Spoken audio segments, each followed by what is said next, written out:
Hey, what's up? Welcome to the dungeon.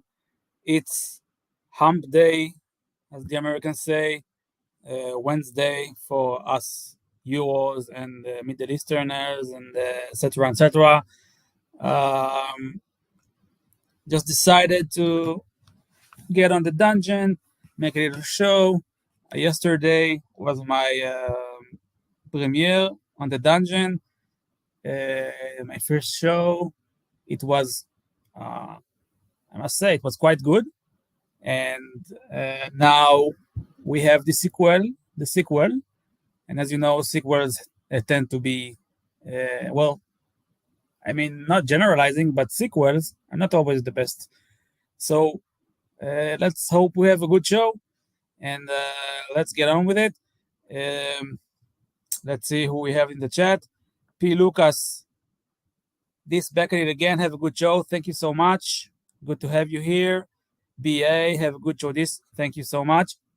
BA was with us yesterday on the stream. We talked about his beautiful collection. He has a very nice collection of steel stunners, Rolex sports models, James Cameron, a deep sea, amazing collection. And of course, he has the new Omega Seaweed Master, the green Omega, which is amazing. I didn't see it in person, but from the pictures and the videos, it looks just amazing.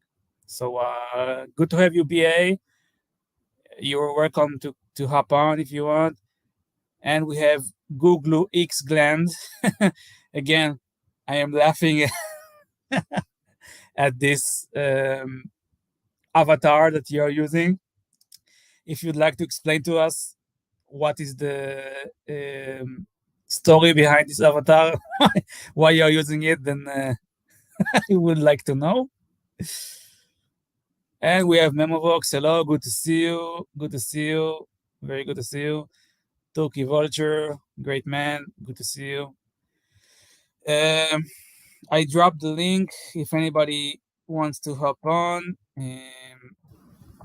It's much easier to do this. It's not easy to do it solo, but if I have to, then I will. So yeah, what's going on? It's Wednesday currently, 20 minutes to 7 p.m. in Israel. I'm wearing my Chuda Black Bay 58. This is my go-to watch these days. Pretty much wear this only. Because my collection has kind of dwindled down, so I don't really wear a lot of other things. And to be honest, I don't have a lot of mood, a drive to try to wear other things. I just want a reliable, accurate watch that I can wear and just, forget about it. And this one is so accurate. The in-house movement they have there, I forgot the name, the model, but it's crazy. It's crazy. Yeah. So what else? I just went to the shop, got some groceries, came back. It's really hot here in Israel. About 30 degrees, but there's a lot of high humidity, so very sweaty indeed. Toki Vulture, yes, nice watch this. Thank you so much. You have a nice watch as well. I can't see you. Is that an Explorer? Yeah, it seems like an Explorer in your avatar. That seems like an Explorer. Yeah. So yeah, I didn't do much today other than that. I spent the morning listening to some music, Depeche Mode, if you're interested, which is not my favorite band, but it's a type of music that I like, which is 80s synthesizers and stuff like that. Yeah, so let's see if we have anything new and interesting in the world of wristwatches. Although we don't have to talk about watches. This is the dungeon, so it's free for all. We can talk about whatever we want. And that's, well, this also happens on the main shows, on Teams and Archies, but the dungeon is like more dedicated to, just talking about whatever the fight you want. I'm just looking at Hodinky. I don't really read watch sites like Hodinky, to be honest. I usually watch them on YouTube. Worn and Wound. I really like Worn and Wound, which is a very good website for, and they make great videos also. And Fratello, of course, they don't make videos as much as I know, but I really like them. Hello, we have Mathis in the chat. Mathis, good to see you. Good to see you. You're welcome to hop on if you want. The link is in the chat. BA, Gary Newman, Cars. Yeah, that's the, yeah. Let's see, that's I think from 1979. It's a good, yeah, I mean, it's a classic. Gary Newman is very important in the evolution of electronic music and synth pop. Toki Vulture, Depeche Mode are legends. I discovered Wizard Teal album. They covered a bunch of 80s songs. Enter Sandman, Africa, Everybody Wants to Rule the World. Oh, that's I need to check that out. I didn't know this. Okay. Very interesting. Diego, request for this. Can you bring your laptop outside, grab a nice glass of water, and stream from outside today? It would be nice to hear you outside. Yeah. I mean, it might happen. Not now, but I live in an apartment. If I had a backyard, I would definitely do this from the backyard, but it is what it is. And, it's kind of hot outside. With all due respect to the glass of water, I prefer to stay inside. And as I said, I was outside today, okay? I'm not that, I'm not locked inside. Paul, yes, Paul, my friend, good to see you. Visage Freight, great song.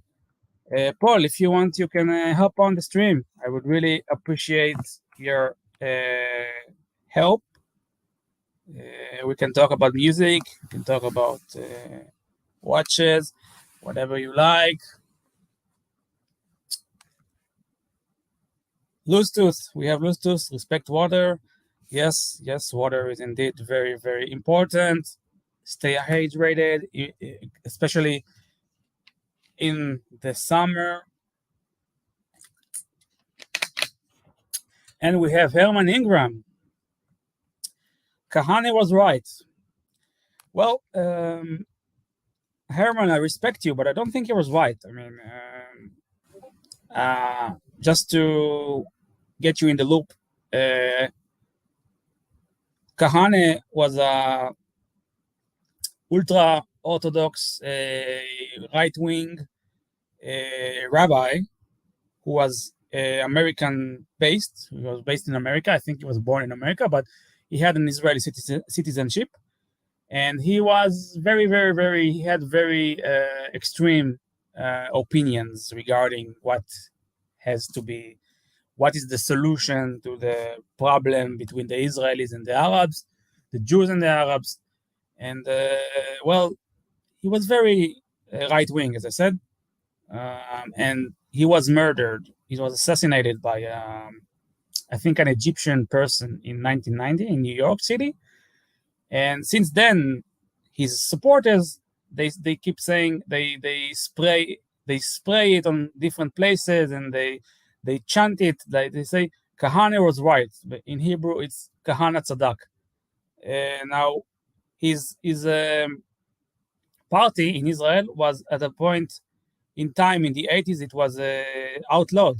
I mean, he was that extreme. So Herman, again, I respect you, but I don't think Kahane was right.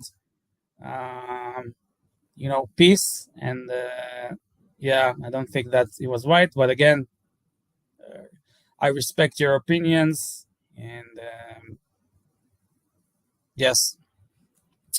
By the way, Herman, if you want, you can hop on the stream, maybe talk to me about this, about your opinions. Also, politics is quite toxic, but we can do whatever we want to.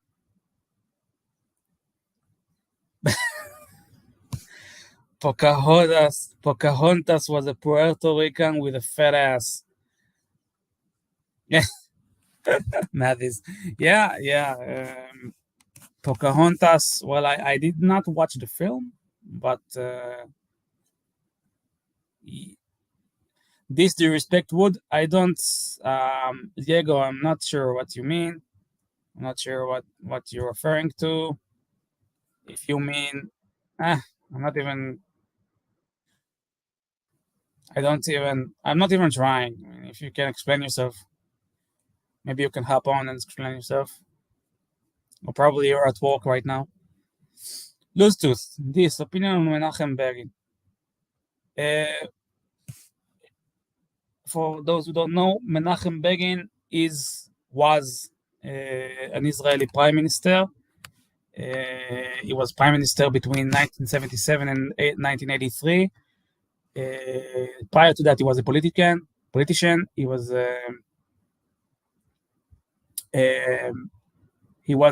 in the 40s when there was no Israel. There were British in Israel, in Palestine. He was the leader of the Etzel, which was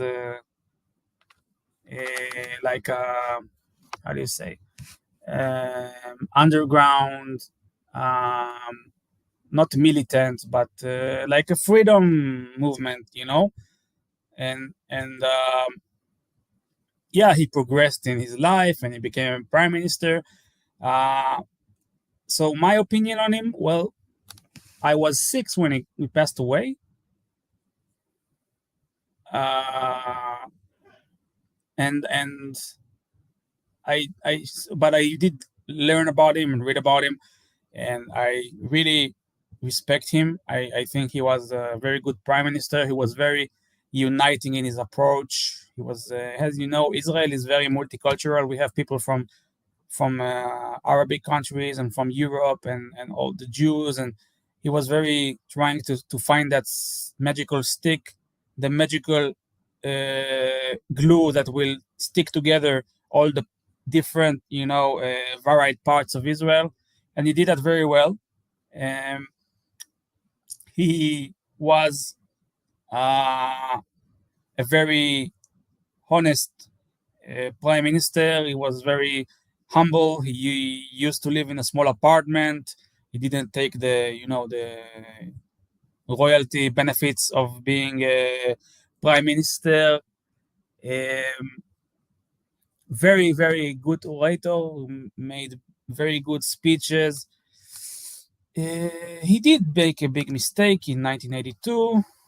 There was a war in Lebanon. Israel invaded Lebanon because Lebanon, well, there was a reason. They just invaded because of nothing. But Israel was bogged down in Lebanon from 1982 to 2000. And this is why, man, I mean, he was kind of played by his Minister of Security, who is Ariel Sharon, who was also a prime minister later on in the early 2000s. So we did make mistakes, but overall he's very well regarded in Israel, and I personally respect him a lot. Very interesting person. That's it. Diego M, like a beautiful wooden table. Do you respect the wood? Are you going to put a cold glass of water with no coaster on it, or do you respect the wood? Um, yeah. Well, I do respect the wood, I guess. I mean, wood is Mother Nature. You know, you gotta respect Mother Nature because if you don't, then you get fight. So I guess that I hope that answers your question. Ehrman says one should respect the work of the woodworker, not the wood itself. Interesting. Interesting. Rolly Mania we have. Hey, this good to see you. Good to see you, Rolly. RJ, hello, welcome to the show. Um, Late nights, party time in the dungeon. Yeah, I'm trying to find the sweet spot. You know, it's almost 7 p.m. here in Israel.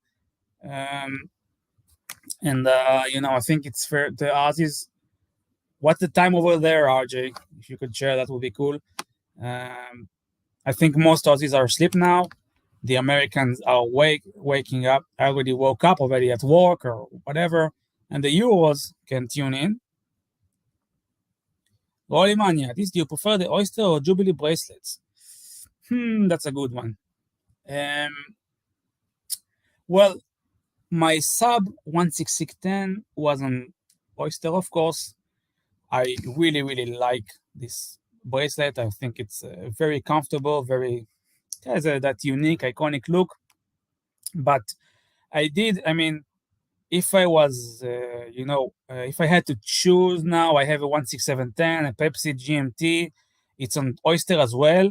But if I could get the vanilla, the factory Jubilee bracelet, then I would. I really like the look of the Pepsi, the Coke with the Jubilee. I also feel that it's a little bit more comfortable, and I also have a warm spot in my heart for Jubilee because, as like many others, my first serious watch was the SKX07, which I bought in April of 2013, and it was in Jubilee, and that watch has a special place in my heart because when I bought it, I was overcoming a relationship that ended.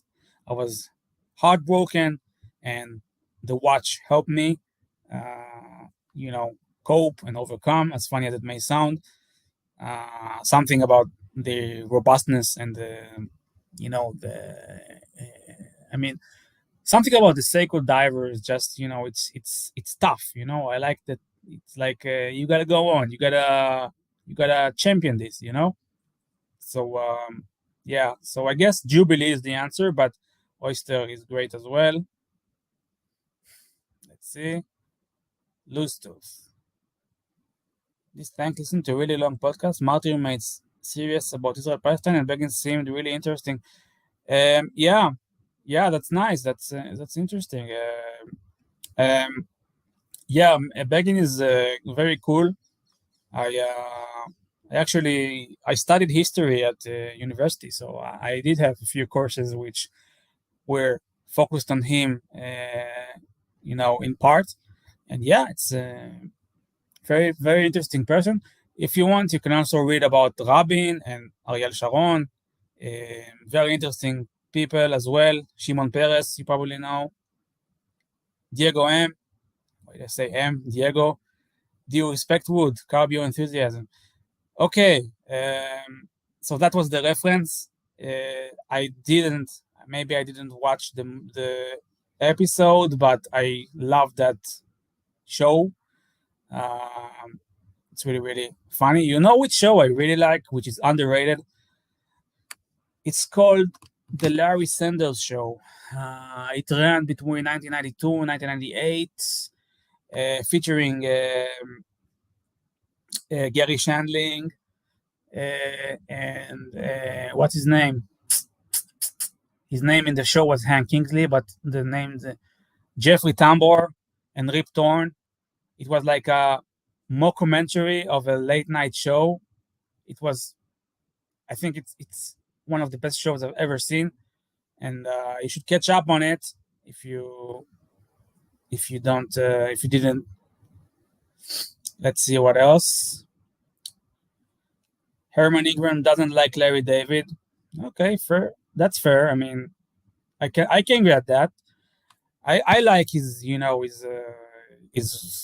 how odd and funny he is, but I mean, yeah, that's legitimate.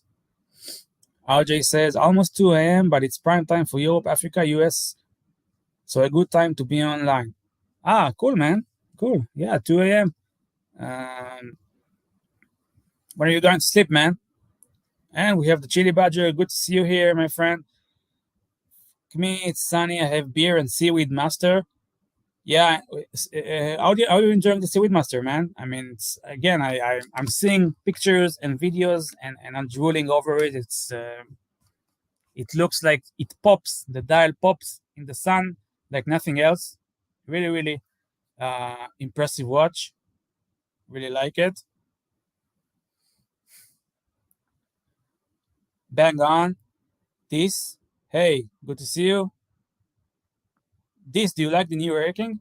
Um, Hello, Shamba Basher. Good to see you. To be completely honest with you, I didn't really look into the new Air King. I I need to see exactly what they changed, but at first I didn't like the Air King. I thought that the dial was too cluttered, and it's a little bit. Let's admit it's a little odd. I mean, but I think like many others, it grew on me. I think, and now I appreciate this watch much more. I've seen it also in the flesh, and it looks great. Um, I don't know again what are the differences. If you wanna expand on it, I would be happy to read. I know something about the 505, something like that. Yeah, it's if you want to tell us, Shamba, I would be happy to hear from you. Um, Bowser, we have our friend Bowser who says Europa endless, and this is a reference to a song by my favorite band, Kraftwerk. They have a song named Europe Endless. It's like a love letter to Europe, post-war Europe of the 70s, of the hotels and the parks and the green mountains. Really a perfect, I mean, perfect synth melody, love letter to Europe. And I advise you all to listen to this. I would play it for you, but then I will get copyrighted. Let's see what we have here. Ebs Badge. I hope I read your name correctly. UK 5 p.m. Got you on while the dinner is cooking. Perfect timing. You're looking good and sounding well. One love, brother. Hey, man. Thank you so much. Thank you. What's cooking, man? Good to see you, and thank you for the kind words. Bon appetit. Um, Four Bushman. Welcome to the show. What's your favorite watch? Thought on the Rolex left HD, left hand drive. Okay, what's my favorite watch? Wow, that's a tough question. That's a tough question. I'm gonna be boring and tell you that my favorite watch, and I said it with a lot of pain in my heart because I had it and sold it, is the Rolex Submariner 16610. Yeah, I guess it's a boring, expected choice, but I love dive watches, and I think that this watch encompasses all the good things about diving watches. It just, what can I say? Just it's an icon. Sometimes we say this is an icon, this is like this iconic, and we cheapen the word iconic in a sense. But really, when you want an iconic watch, you go to the Submariner. The new ones are fine, but I personally like the 16610, the pre-ceramic 5 digit. I don't like the big puffy maxi dials, maxi cases. They seem to me personally more like jewelry rather than tool watches. I think the 16610 represents the best era for Rolex in modern times. Bowser, my Kraftwerk fan, this you like Seiko but hate Grand Seiko? No, not at all. I like Seiko. I love Seiko. Um, how can you not? I mean, I even have my fabled Seiko Arnie here with me from 1983. Seiko. I mean, you can say a lot of things about Seiko, but you gotta recognize. I mean, if you like watches, even if you don't like what Seiko, you gotta respect them. For everything they did, and they're very important, I think, in the horological world map. So personally, yeah, I love Seiko. I don't hate Grand Seiko, not at all. I think hate is a very strong word for our hobby, but that's subjective. But well, I never had a Grand Seiko. I did handle a few Grand Seikos, and I was very impressed. I do, however, have some. I mean, people go on about the Grand Seiko finishing, the Zaratsu polishing, the this and that, and it's all fine and it's fine and good, but and don't get me the wrong way, but sometimes I feel like there's not a lot of soul in Grand Seiko. If you catch my drift, I guess you could say the same for other watches, but something about the hype about Grand Seiko and how they're like again all this Zaratsu polishing, or how Tim calls it the Shinjuro polishing. How did he call it? I don't remember. I mean, it's a little bit. I want good. I want uh, finishing that is premium, high quality, but this is not the end all of a watch. You need other things as well, and I think Grand Seiko lacks that. For example, in the bracelet game, their bracelets are not that impressive, and I think many will agree with me on that. Also, they have a limited edition every 2 days for every fucking lake and tree and mountain in Japan. This is like the leaves in the this, and this is the lake in that.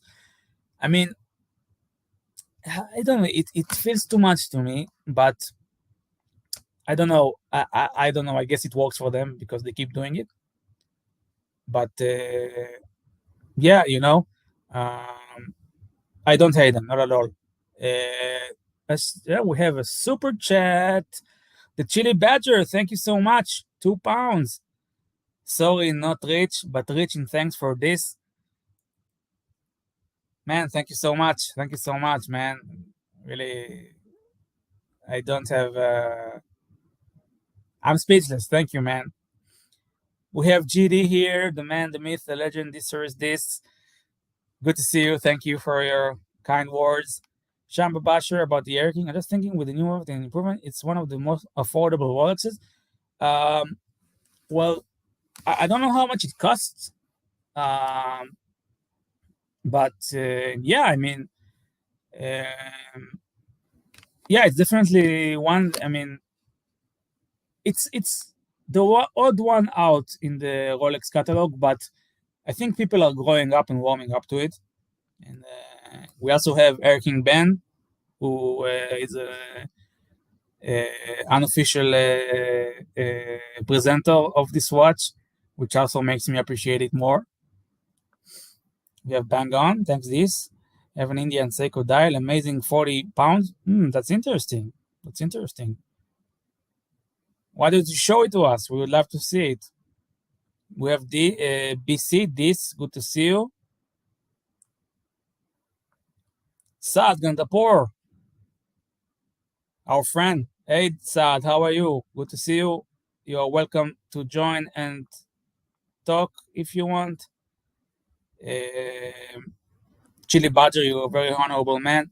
Yes, indeed. Chili is a very esteemed member of the community. I always love seeing him, and I wish we could see him on the stream for once. Andrew Pino, hi this. Hey, what's up? Good to see you. Good to see you. Very, very good to see you. Jay Wright, hey this man.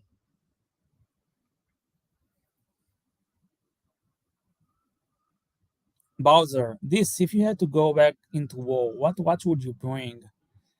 Um, it's a good question. Well, when I was in the war in the Second Lebanon War, I was wearing the Seiko Arnie on a rubber strap, on a classic, rubber strap from Seiko. Uh, if I had to go back, though, I think I would sport a G-Shock. I don't know much about G-Shock models, so I can't really tell you exactly which. But I can tell you that G-Shocks are very popular and most probably the most worn watches by combat soldiers in Israel. They have they wear the watches and the G-Shocks, and they have these covers that they put on the watch when I don't need to use it.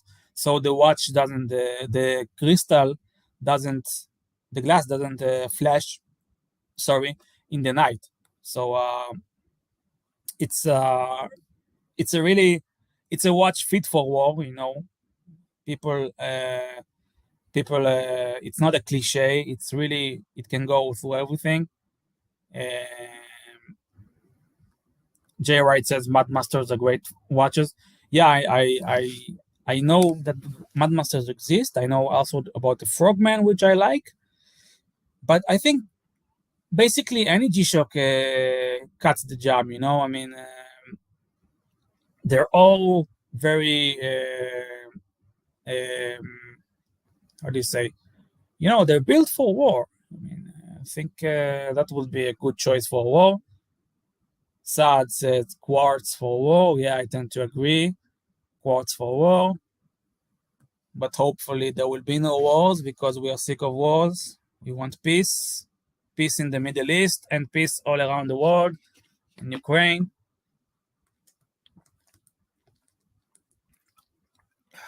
Yeah, sorry. Um, Bowser. Funny thing about Bowser, I somebody shared with me a review that he wrote about the ranchers. Uh, the rancher from the streams. So he's a lawyer, and Bowser wrote a Google review about him, which is very funny. Yeah, that's just that's a little story. Sad and the poor. What about Jacob and Astronomia for a War? Yeah, that's Bowser Quartz for a War is kind of a cool band name. Wow, that's that's very. I mean, I agree. Like an alternative rock, punk rock band, Quartz for War. that's that's you got a good creative mind, Bowser.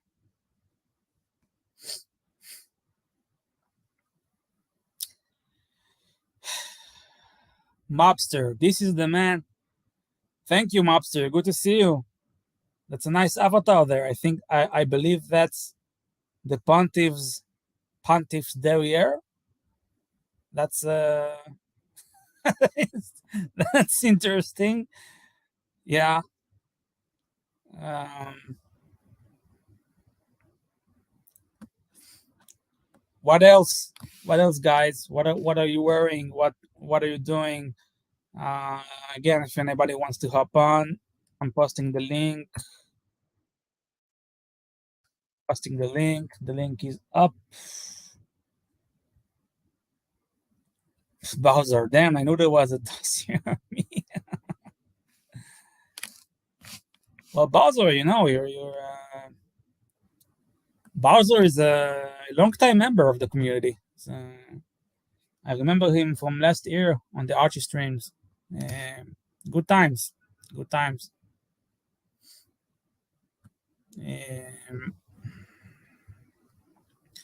So we are 40 minutes in. We answered some questions from our friends. Mapster says, I really like this 7234G Patek. I love pilot watches. 724, what is it? 7234G. You can pull it up. Oh, I know this watch. I know this watch. Wait, let me pull it up.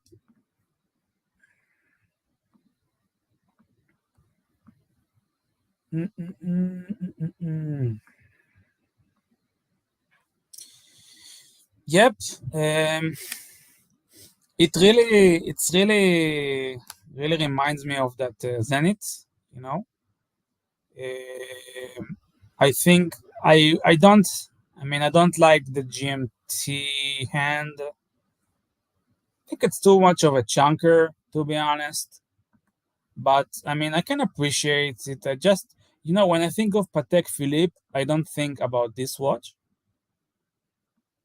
But it has its charm for sure, Cool watch.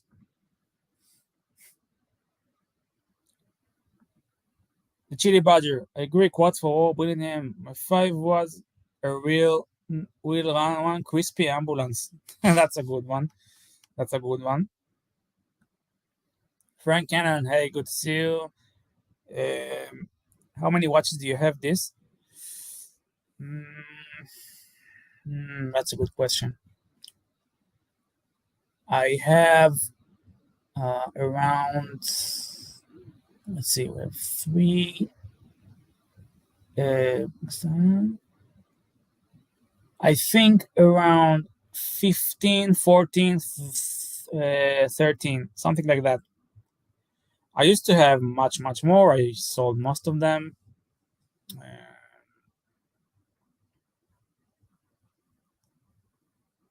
Take care, Shamba. Great to see you. Dodger, Badger, Dodger, Banger. Good to see you as well. Thank you. Yeah. It's my second day in the dungeon. Just settling in. Chatting with the punters. It's all going good.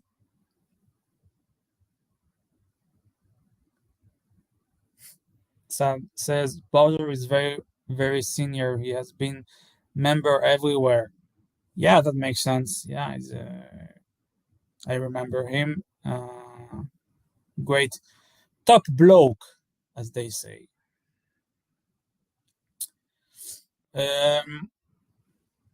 What else? What else, guys? I have some Kinder here. Do you know Kinder? I have Kinder. Oh, we have a guest. Hello, mate. Hello. Hey, Paul. How you doing? I'm not too bad. Sorry, I heard you call for arms. But I was lying in bed naked, and I thought it's not really appropriate for me to jump on. So I went and had a quick shower for you, and I thought I'd give you a bit of support. Thank you, man. I'm really happy to have you here. No worries. What were you sleeping? I always see you on the streams like late at night. Were you sleeping in the day? No, I was relaxing because it's far too hot here, mate. It's 29 degrees. I've got the fan on, the windows open. There's no cold air. There's no air conditioning. So yeah, it's just there's not a lot you can do really in this weather. And we have Thomas Burnett. Good to see you, Thomas. I've just been and got a new battery for my Seiko Arnie. They ultra sonically cleaned the strap for me too. It looks brand new now. Cool, man. Cool, man. We'd love to see it. You have which areas there are on it? That's interesting. When is it from? So what's up, Paul? What are you up to? Not a lot. I had a couple of questions for you, totally random questions, because my brain has been beaten many times, and I've been kicked in the head probably too many times. I get these random questions that come into my head. So I had a question, not just for you, but possibly for some of the guests that are watching as well. If you had no watches now, no luxury watches, and you were going to get married, let's say in the next year or two, what would be the one watch you would buy for that particular day that obviously you would keep thereafter? And why? That's a good question. It's a good question. I don't know if anyone in the chat's got any ideas. I know some people are already married, so it probably doesn't apply to them. But if you could put a hypothetical brain on, what would you buy? Yeah, it's interesting. Let's if we give a budget, it'd probably best to give a budget. Let's say anything up to say $5,000, and then maybe choose another one up to 10 as a realistic budget, if you want to call it that, for one. Here we have Jay Wright answering. Longines Heritage Editions. I think that's what it means. Yeah. Okay. That's you might have to pull a couple. You might have to pull a couple of these up. So some of these I won't have seen, to be honest. Yeah, I'm gonna put it up. So I think Saad mentioned what the budget. If you say give two options, one up to 5,000 US, and then one up to 10,000. So you've got something to play with then. Chili Badger missed the question.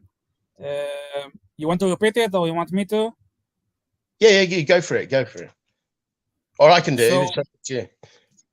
Well, I hope I'm correctly repeating it. Paul says if you now had no luxury watches and you were getting married in the coming year, and you had to buy one watch to, go through the wedding and keep afterwards, which one would you go for? And the budget is up to £5,000 and 10.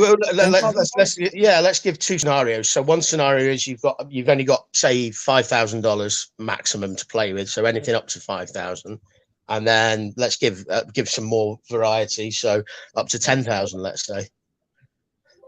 Okay. So we had Jay Wright saying Longines Heritage Edition. Humble choice. It's a humble choice. Andre says maybe a Santos. That's a good it's a good choice, I think. I like the Santos, but I'm not sure. Oh yeah, up to 10,000, you definitely get one of them. Yeah, that'd be quite a classy choice. Yeah, I was gonna say Santos is right down your alley. It's the type of watches you like. Yeah. I'm a bit of a in my fantasy mind, a bit of a Cartier whore. So yeah, I do quite like the Santos. I like the heritage of it. I also like the tank as well. But I'd probably, if I was going to get a tank, it'd be in the lower bracket of the 5,000. I'd go for the Must, the newish one, probably the blue, but it's a quartz, but it does look nice. Simple two-hander. We have Piclan, good to see you. No dates up, goes with anything. That's a thumbs up for me. It's a very, it's a very good choice. Yeah, no dates up. You could marry with a no dates up. You can take it everywhere. Formal dress. I thought about that as an option, but then I said to myself, is a sub with it being a sports watch really? Is it suitable for everything? I mean, if you were wearing a I don't know, a tuxedo or something like that, yes, it would go because it's quite plain, and you can put that with a lot of outfits. But is it dressy enough maybe or is it too sporty? I don't know. Or would you need like a crossover, so sort of half dress, half sports, if there is such a thing? Yeah, I mean, a sub is very sporty. It's not the optimal watch for a wedding, but you can pull it off. But like the optimal, is like a Calatrava or something. Okay. Bowser says in a pinch, carrier tank for closer to 10K, probably an Explorer 1. Okay, Okay. Explorer 1, That's RTL tank. interesting. That's also a good choice. Good Yeah, yeah. choices. Yeah. Mobster says maybe Omega Aquaterra. Uh, I love the Aquaterra. I think I love it. they've introduced some quite interesting combinations, haven't they? Recently on the Aquaterra. I don't know them all off by heart, to be honest. I don't know if you want to pull some of them up or have a look at some. Yeah, we can look at the. I know that there's an Omega red Aquaterra, which I think Okay. is a new in the catalog. I don't know. I don't think I've seen it, to be honest, or I may have missed it. I'll pull it up. Pull it up. Sec. There it is. Can you see it? Ah, yeah, yeah, yeah, yeah, yeah, yeah, yeah. I've not seen there's a range of these, isn't they? They've got like a goldish coloured one, which I thought at first was copper coloured, but I've not seen it in the flesh. I don't know if anyone in the chat's actually seen the goldy copper one. That Mhm. looks quite nice, but I'd prefer that if it was more coppery coloured than gold, if that made sense. So less yellow, more sort of orangey. But this red one's quite nice. Mhm. Which one did Is you it? say? It's the Aquaterra, but I think there's I don't know what the official color is, to be honest, because I think they've got a teal, a red, and a couple of other colors, but it's like a half gold, half coppery color. Hmm. I don't know what the It's official hard. color is. It's hard to find. Omega has so many watches in its It'll be, it'll be on catalog. their website, won't it? Let me just welcome Saad who joined. Hello, Saad. Hello, Dis. Hello, Paul. Nice to meet you. How Yeah, are good you? to meet you finally. Yeah, good side. How are you? I just wanted to share my opinion on a watch of in that budget. Mm, Well, from my understanding, it will look a little bit weird wearing a submariner with a tuxedo or mm, tailcoat or whatever for a wedding. So, from my understanding, date just is somewhat in between a dress watch and a sports watch also. And yeah. what I do with my date just most of the time or my other Rolexes is that, there is a lot of, you can do a lot of, you can play, you can swap a fluted bezel with a, polished bezel, or you can Yeah, change the yeah, yeah, dials, or you can change the from a oyster what is to it called, bracelet to a jubilee bracelet. Jubilee. Yeah, yeah. Um, so this is something which I love about Rolex watches. And Mm, when you swap a bracelet on a Rolex watch from a jubilee to oyster, that doesn't harm the the reference integrity of the number of a watch. watch. Yeah, yeah. So in that aspect, and also the good thing about these watches is that the value doesn't go low. On Mm, Omega and other brands, you know, you will always be having these, depreciation mm, aspect also. So for 5 to 10,000 pounds, I think Date Just is a classic watch to buy. yeah, yeah, And you can also always swap the dial. If you don't like, the black dial, you can swap for a white one. yeah, And also you can change the strap to a leather one if you want to make it ultra dressy watch. yeah. And if you don't like the Jubilee bracelet, you can make it uh, bracelet to make it a little bit sportier. Yeah. So I think that Sorry, yeah. sorry to interrupt, Sal. Does Yeah. Rolex? I don't know enough about Rolex myself, but does Rolex have standard issue straps that you can buy from them for the date just? Say the date And just 6 or 41, for instance. no, you can not do that. There used to be few models for the date and date just like if you can pull up that 118138 used to be a date model that used to come with the leather strap from the factory.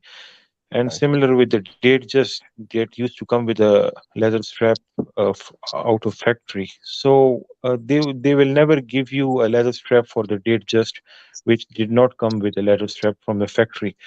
Um, and that won't happen. However, what you can do is you can find few aftermarket shops which can Yeah, supply that strap to you. I'm Uh, assuming the old ones, the rare ones that came with the leather strap, they'd be very, very expensive now as vintage watches. um, If you Actually, they one, did this in mid 2015s till 2018, I believe, and those were somewhat not very successful models. And if you see on Chrono 24s, nobody are fond of buying those models actually. So, yeah, and yeah, a time will come that people will be buying those models, and this is which we see in Rolex watches. A model which is not successful now becomes successful after 10 years. yeah, It becomes a sought after model. absolutely. So um, in that range, I will always suggest to have a, a date just or an old date maybe, if you like Mm. a all gold model, but then that becomes too flashy for some people. Yeah. I personally wouldn't have an issue wearing a day just. Or I mean, the day dates. I actually quite like. I actually prefer the day dates out of all the Rolex Yeah. watches. To be honest, I'm not a massive sports fan. I don't mind a sports crossover dress watch as such, but I think the day dates are quite iconic, aren't they?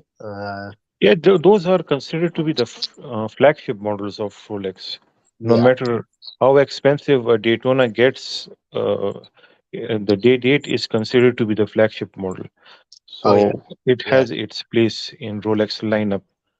Oh, Uh, absolutely. Yeah, yeah. yeah, It's a classic. It's a classy watch. Ironically, you mentioning that, I was just wondering I was looking at the internet earlier on, and I was looking at some of the old. I found a website where they had a lot of the old um, historical stone dial oh data yes, 36s, and I was actually blown away by the variety of stone ones. I mean, going all the way back to sort of the early 70s right up to today, the variety they had, I was quite surprised actually. It's not something I'd ever looked into yeah, before, but there's in my mind I'd spent about £200,000 saying, yeah, I'll have that one, I'll have that one, I'll have that one.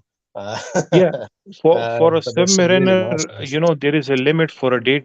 There is no limit when spending money. The thing Okay. is, I don't know about now, but before, in the 90s or early 2000, whenever you used to go for a date, there used to be a separate catalog just for the dials. They used to give you a separate catalogs while choosing a dial. And date is famous for their dials actually. If you go for a ordinary champagne dial, then it is somewhat just a date just with Hmm. a day window and Yeah. you know a president bracelet. However, if you go for a unique dial, whether if it's a wood dial or any Mm. stone dial, lapis lazuli or any malachite or anything, then you understand what day date is about. Yeah. And some Yeah. of these dials are more expensive than the whole lineup, a Daytona or any other watch Oh itself. God, yeah, Yeah. yeah. I noticed that, especially with the modern ones. I mean, I was looking at is it the malachite one, which is the green one with the stripes, the Yeah. horizontal stripes. I mean, Yes. I don't know how much they are. I don't think they're in the normal catalog anyway. But I think there was one from last year that was on Chrono, and they're asking sort of 60, 70,000 pounds for 36 mil. But there were some historical ones as well, as you said, like the lapis, etc. But the question I've got for you, Sard, because obviously you're a big Rolex guy, is I mean, if you went into a Rolex AD, perhaps not now, but historically, and you sort of ignored a lot of the sports ones, and you started off with a few date justs, and then wanted to progress to the day dates, but more specifically, the stone dial day dates. Is that a jump you can make fairly quickly, assuming you've got the money, or do you really have to have a huge spend history on a much broader range of Rolexes before they even let you look at these sort of watches? Before this COVID happened and before this, when people started making money on watches, day Mm, date used to be the dog when it came to Rolex watches. They used to give big discounts because it yeah. was the most difficult watch for Rolex to sell. Mm, And I bought few watches from the AD with maybe more than 25% of discount. wow. And yes, and on these steel sport watches, you had waiting list on those. Yeah. So, however, now even on day dates, it's difficult to get those. But taking into account the rare, the special dials, that is extremely difficult to get, Mm. especially the Eye of Tiger or the newly launched green dial, the Stella Green Yeah, with Roman yeah. ones. I have to Um, say that out of all of them, the two that stood out for me, I mean, there was two or three I think I saw that really caught my eye, yeah, but the malachite one, the green stripy one, and the funny enough, the eye of the tiger that or the tiger eye, sorry, I should yeah. say, not Yeah, the eye of the, Yeah, yeah, the it's very tiger eye. difficult to get those. No, you need to the Onyx one. Sorry, the new one has Onyx style, and it's Yeah, ultra difficult to get those on day dates now. yeah. I So mean, I think on I just out of curiosity looked on Chrono. I think there was only two Tiger Eye ones, 36 mil from I think the 1970s, 1980s. One was naked, one wasn't. But even the prices there, you're looking at 40, $50,000 plus um, for yeah, a 50-year-old watch almost. Um, yes.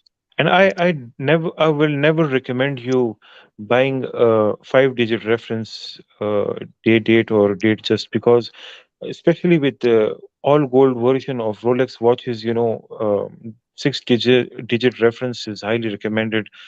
There is vast amount of improvement with these bracelets where mm, the solid end link, they are very strong, mm, whereas the 5-digit reference such as the 18238s or the older versions, they becomes jingly jangly.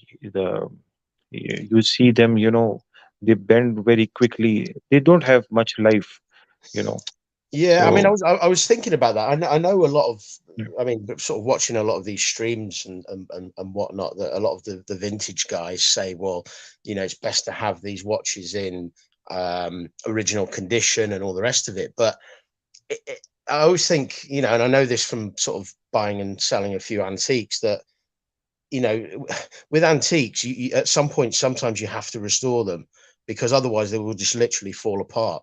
And, Yes.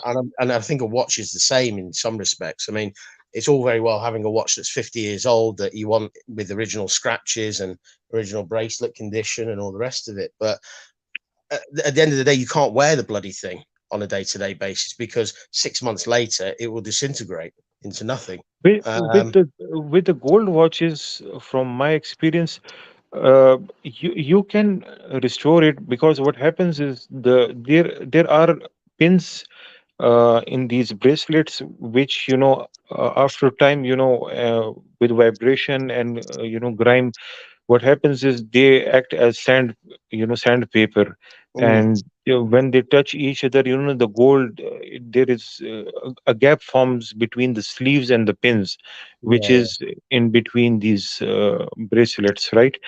yeah, So once the gap forms, the bracelet starts to have stretch.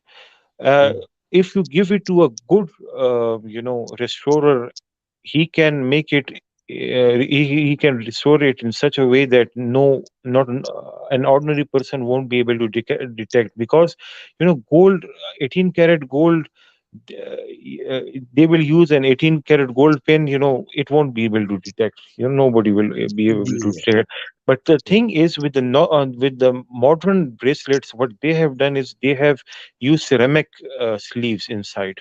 okay, So yeah, so if once the ceramic used pins, sleeves are used, there is no mm, chance of getting that wear and tear. So Okay. that is why I tell people, yeah, sorry. Yeah. So sorry. Go on. So So there is no chance of having that kind of wear and tear.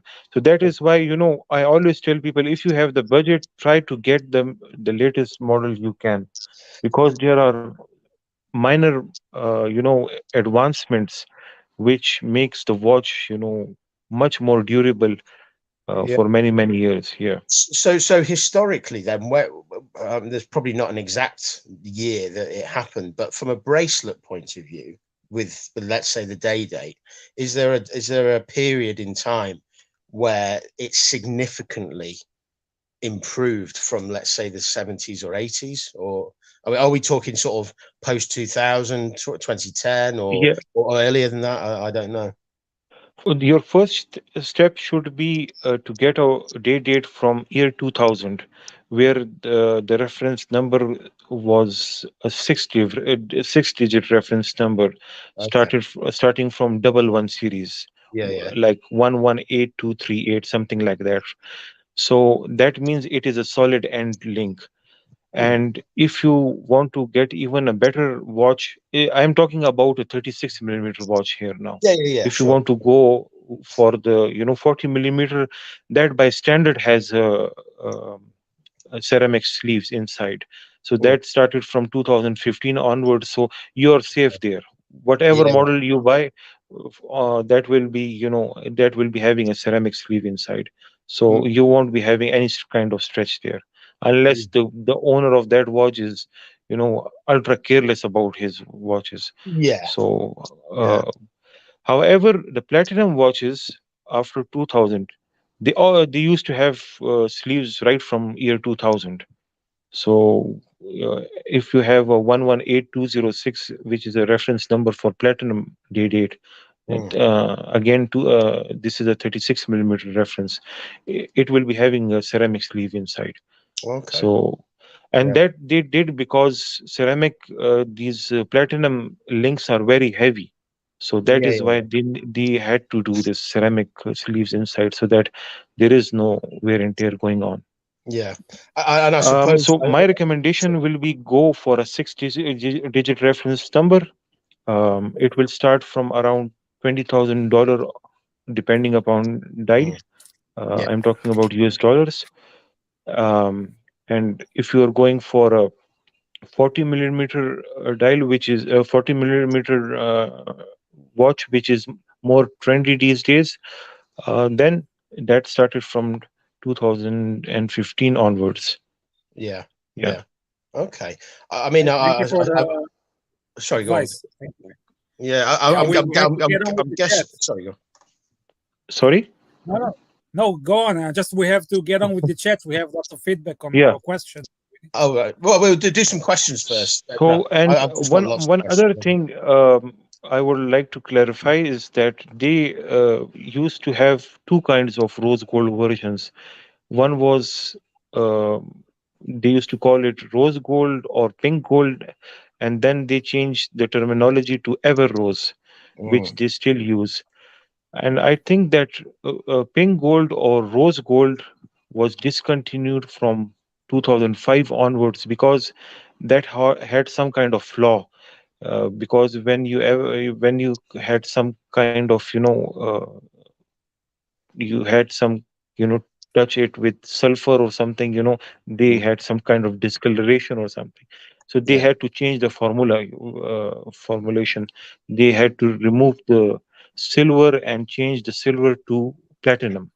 They Mm. had to change some Yeah, I internal mean, metallurgy. you can have lots of different shades of pink gold, and I think the Rolex Ever Rose is very, very pink for a rose gold. Um, I would suggest it's quite feminine in that respect. I know that's going to be quite This controversial. is my internet slow, or I I don't cannot know. hear Paul I'm not properly. too sure. Sorry. Yeah, I was just saying. Obviously, you can have lots of different shades of rose gold, for instance, depending on the copper content and all the rest of it. But the um, the Rolex Ever Rose, to me, looks very, very feminine in that sense on some of the bigger watches. Yes, yeah, but some people they don't like the yellow version For them, it's too flashy. So, Mm. and for them, white gold looks like a stainless steel watch. So they need something in between. So that's why they prefer the, you know, Sure. Everose version. Yeah. Yeah. Okay, so we can relate to the chats. We have the Chili Badger who says what's that noise? You hear that noise? No, No. Okay, there was some kind of weird noise. Anyway, No Dates Up gets another vote, the new version, the 41 millimeters. Okay. Jay White says Jaeger LeCoultre Reverso. Yeah, that's a good Interesting. choice. Yeah. Yeah. Frank Cannon says Datejust 41 smooth bezel, oyster bracelet, and green dial. Is that what you advised, Saad? which ones? It depends. That is why I always say date just only, because that depends upon your configuration, whatever you like. Yeah. I Mm-hmm. personally like fluted bezel because Rolex is known for its fluted bezel. Okay. Shamba Basher says Rolly, I get divorced and then again. Thomas said I'd get married in a Breguet Classic if I could, but that would be nearly double the budget. Yeah. Glass shoot original a panorama date would be a great watch to get married in. The poor man's Lange 1. I don't know what that Dodger. is, to be honest. I can pull it up. Yeah. Yeah. Pull it up. I've never seen it. I don't think. I think I know what he's talking about, but let's see for everybody. Glass shoot. What is it? Original panorama date. Panorama date. Okay, that's interesting. Just a sec. Share screen.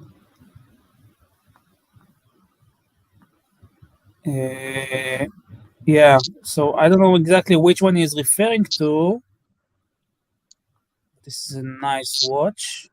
You see, it also has a chrono version. Let's look at it. Very 70s. It looks a little. Correct me if I'm wrong. It looks a little bit like the Now, K-shaped. Thomas Burnett and most of the people in the chat, they have very advanced taste. They are out of Rolex. Yeah. So we Mm-hmm. have to learn from them. Yeah. Yes, of course. What were you saying, Paul, about this watch? I was just saying that the case shape on it. It looks a little bit like the. Is it the Patek Ellipse? Oh, like Ellipse. A little bit. the A little Nautilus? bit. No, the Ellipse. I think. I Oh, might the be wrong. lips. Just the case shape. It's just the case shape reminds me a little bit of it. Mm-hmm. But the Ellipse Yeah. is bloody expensive, obviously. There's a model ellipse. I don't know it. There's a model name. I think so. Unless I've Yeah, lost my seems like mind. there is. Yeah. Which Similar. one? A little bit like this. A little bit similar in terms of the case shape. Well, I think you need to be over 70 to wear this. yeah. I'm not saying I'd wear one of those. It's a bit dated for me, but Yeah, nice. Okay, let's go. Dodger. I got married in 1992 wearing my Datejust. It's a great choice. Now, having a date just in 1992 means that you used to drive a Rolls Royce also. Having a date just in 1992 is a huge achievement. Really? Yeah, yeah, yeah. Why? Because you that means you had a lot of money back then. Oh, it was only rich people that could afford Rolexes then, not every man and his dog sort of thing. Saad is king of the day dates. That's true. Hello, Night Diver. Good to see you. Good to see you. Robin Colossus. Good to see you. Thank you. What else? Night Diver tells us, when Saad is speaking, please listen. Invaluable knowledge. I thumbs up on that. Agreed. Thank you for so joining, much. Saad. Thank you for joining and sharing your knowledge. We have Lux report. Yeah, good to see you, that Lux. This doing great, 42 viewers, which is great for the dungeon. Upvoted for sure. Thank you. And this is a reminder, guys, please upvote. It costs no dime and it gives us a great time. So please, just if you can hit that upvote button. What else do we have? We have Timepiece Bob. Hello, Timepiece Bob. Memovox. I left my bride to be wearing my GMT. Frank V says, only watch I would wear is a Breguet Classique. It has no second hand, perfect for a tux. Yeah, that's a second vote for this watch. Maybe you can put it up. Breguet Classique. Breguet Classique. Wait, I'm sharing the screen. Breguet Classique. Well, I guess this is the one he was referring to. Okay, that's an impressive piece. No. Well, what sort of money is that? It's a good question. Let's see. These must be expensive, very expensive. Yeah. Wait, let me share the screen again. Wait. Wait. No, that's not the one. Damn.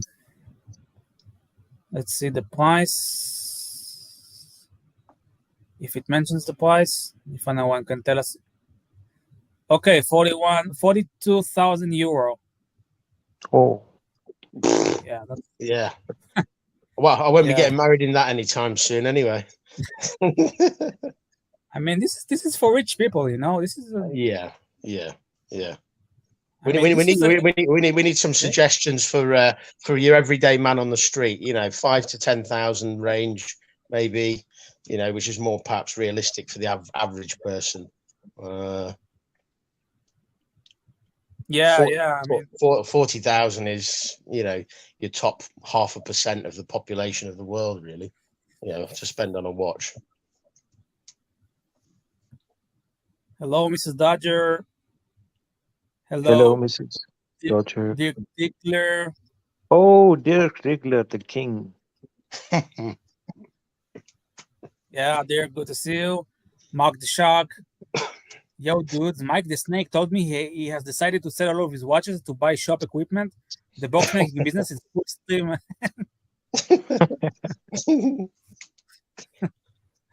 Yeah. We love Mike.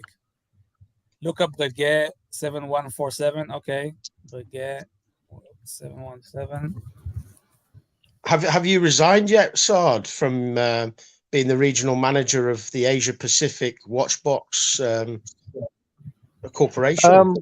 It's under consideration, but I had discussion with Mike, and we might shift the items to jackets, because he told me that he might postpone the boxes and make jackets for me. Okay. So, Beautiful. yeah. Has he decided what sort of animals he's planning on skinning, or Dogs. dogs mainly? Yeah, dog skin. Dog skins. Interesting. That's beautiful, this Breguet. That's why I tell you, Thomas Burnett has extreme class and style. He knows Yeah.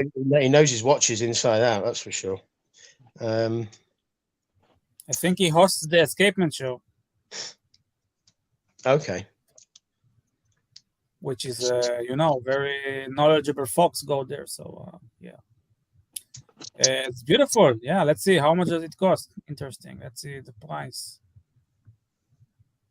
It's a very classy watch. That it's a classy. Yeah. Looking. Okay, it's about 21 thousand euro. Yeah, Uh, I it's about the mean, same in US dollars then, roughly, plus or minus. yeah, I mean, this is a hobby for rich people. Let's be Paul, you're honest about. a very good-looking guy. You should also consider something from Cartier. You know, Cartier makes very classy watches. I like Cartier, to be honest, and there's a lot of watches they do, like the Tank and whatnot. They're not too expensive. I know you can get expensive versions. And they're But timeless, you know. yes, yes, yeah. I know a lot of people look down on Cartier because it's not high horology and all the rest of it, but I don't think you can fault them from their design point of view. They've made some iconic design watches over the years, and they've got Look, the look, history, the livery. technically speaking, Rolex is also not high horology. So Mm. we don't consider these things. Whatever you like, just get that, you Oh know. yeah, yeah, yeah. Yeah. Wait, let us look at this guy that Frank V shared with us. Uh, We have a okay. legend, JB. JB is in the chat. Yeah. Oh, good to What, see you, JB. Good to see you. Wow, our Sard, friend. What do you think of the Bulgari Octofinissimo? Is that something you would ever own or not? Wow. I would save and go for a Patek Philippe then. No. Well, I was talking about the stainless steel one. I mean, you can get that for maybe 10, 12,000, I think, Yeah. roughly. I personally believe, you know, in getting a Calatrava if I really want to get a dress watch for myself. Uh, That's yeah, yeah. yeah, fair enough. So this one cost. This one is 18,300,000. Yeah, very nice watch. JB. Hello, JB. Good to see you. Mathis. Yeah.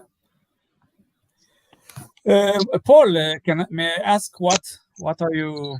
Why are you asking? Are you getting married? No, it was a hypothetical question. That's all. Um, I get these random questions that come into my head periodically, and some of them are watch related, not all of them. But no, I was just curious. You know, if you were, I think it's a slightly different. You'd come at it from a slightly different angle if you had already had a collection.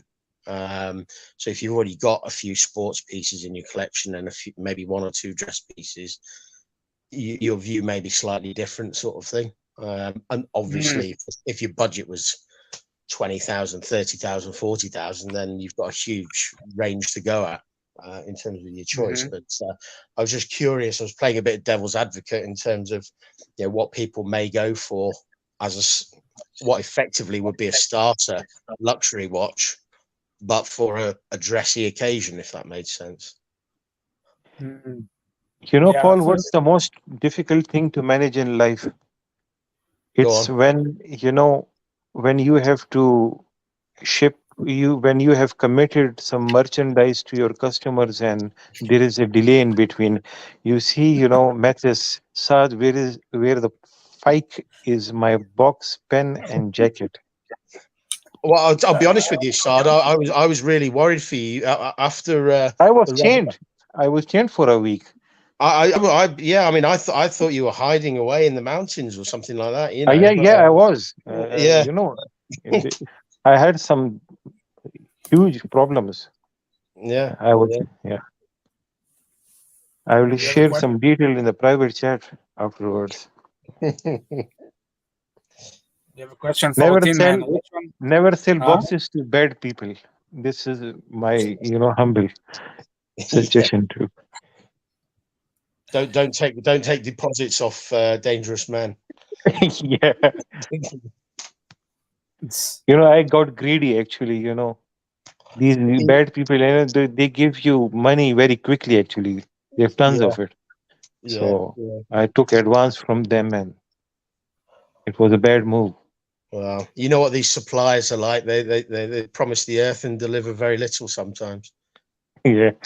And the manufacturer, he was sleeping. I never knew, he told me that he will send me the boxes on time. And then I came to know that he was chewing tobacco all the time. And This is it. This is it. We have this a is, question. sorry? We have a question from the chat. Yeah, sure. Which one would you prefer? New Explorer 2 Black or previous Explorer 2 Polar? This What do is you your think? department. You know about sports watches, and Paul also. Okay. Go on. I'll let you go first. This. Yeah, I think I love the Polar dial, the Explorer Polar dial, the one that Tim has. So for me, it's very easy choice.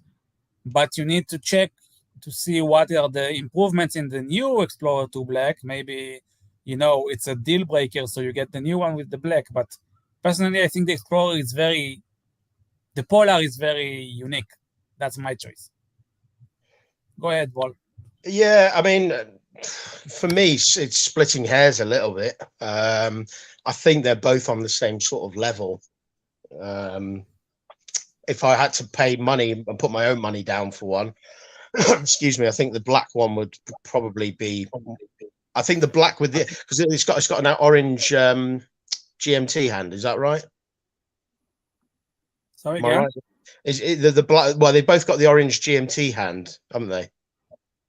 Yeah, I think. Yeah, One, I think I the think I think the black dial with the orange hand is a better look than the white with the orange hand, in my opinion. That's just. I think I would always prefer the newer movement. Movement is very important in my view. So that is why I always go for the newer one. However, he also has mentioned the color of the dial. That is always up to the person who is buying it. So, but I personally like the black dial. Sometimes, I like black color. So it depends upon it depends upon the taste of the person. Yeah. I mean, Daniel Katz. sorry, go on. This. No, just saying hello to Daniel Katz. Good to see you. I mean, comedic legend Daniel Katz, not the real one. We have super chat. Yes, super chat. Mathis, $2. Sad, I've had enough of your games. Send the box. Now this is the problem I am having, man. Every day and night, What should I do about this? This give me a solution for this. I think you How might to have, manage? you might have to give Mike the Snake up as a sacrificial lamb, Sard. You can't be taking the bullets yourself. But I have signed contracts with people. There is no official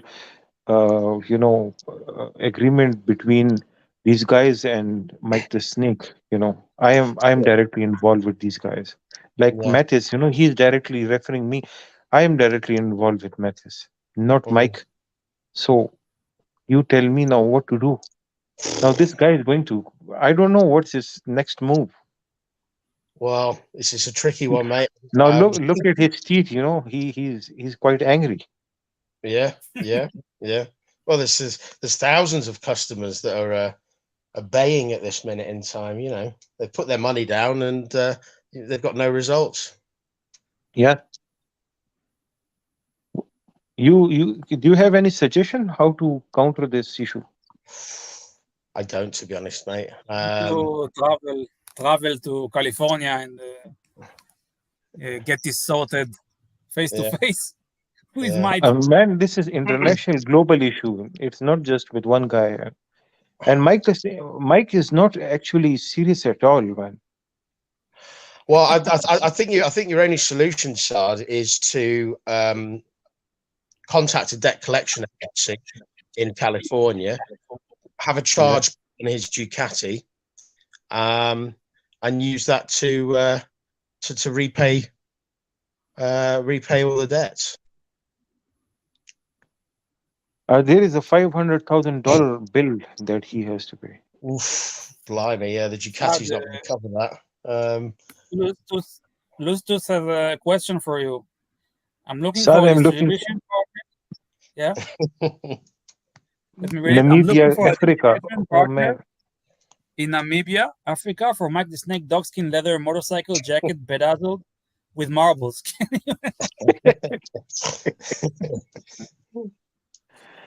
Yeah, I'll talk to Mike. How many pieces do you need, loose suit?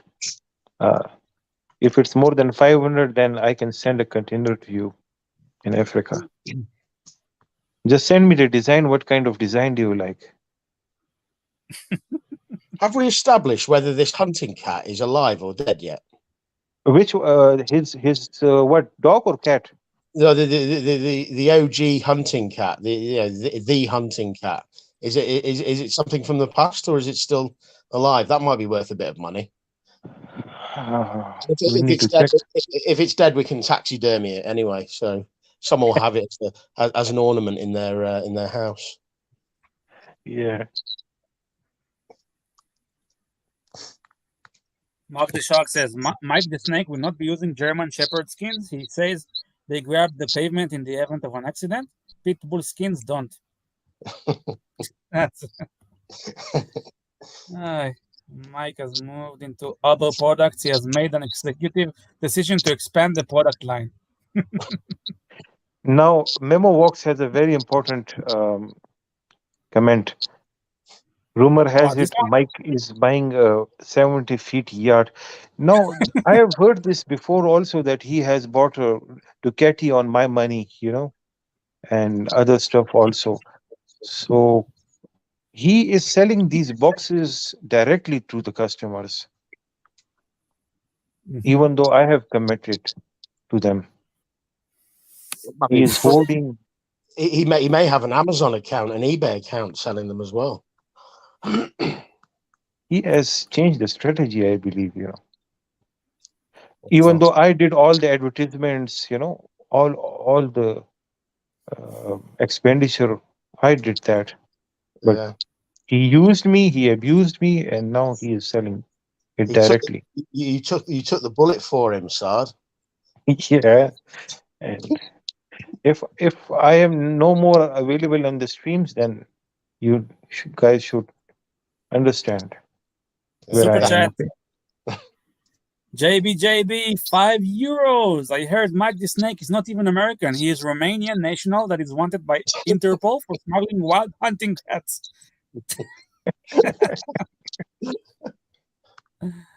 By Mike, the if way, you're guys, watching this is all for fun. Mike the Snake is a really good friend of mine. Um, no offense to anybody who like Mike the Snake. It's just for fun. Of It's course, just a drama, yeah. yeah, So of course, just for fun. uh, Yeah, it's just for fun. I love Mike. He has a heart of gold. He's a very good person. He does. He's harmless. He's harmless. Yeah. We have 49 in the chat. Yeah, we had 50 people. But the question is, are these people upvoting? That's the question. If you're watching this and you haven't, please upvote. It really helps us a lot. Let's see what's everything. Ernie Bid, good to see you, Ernie. How are you doing?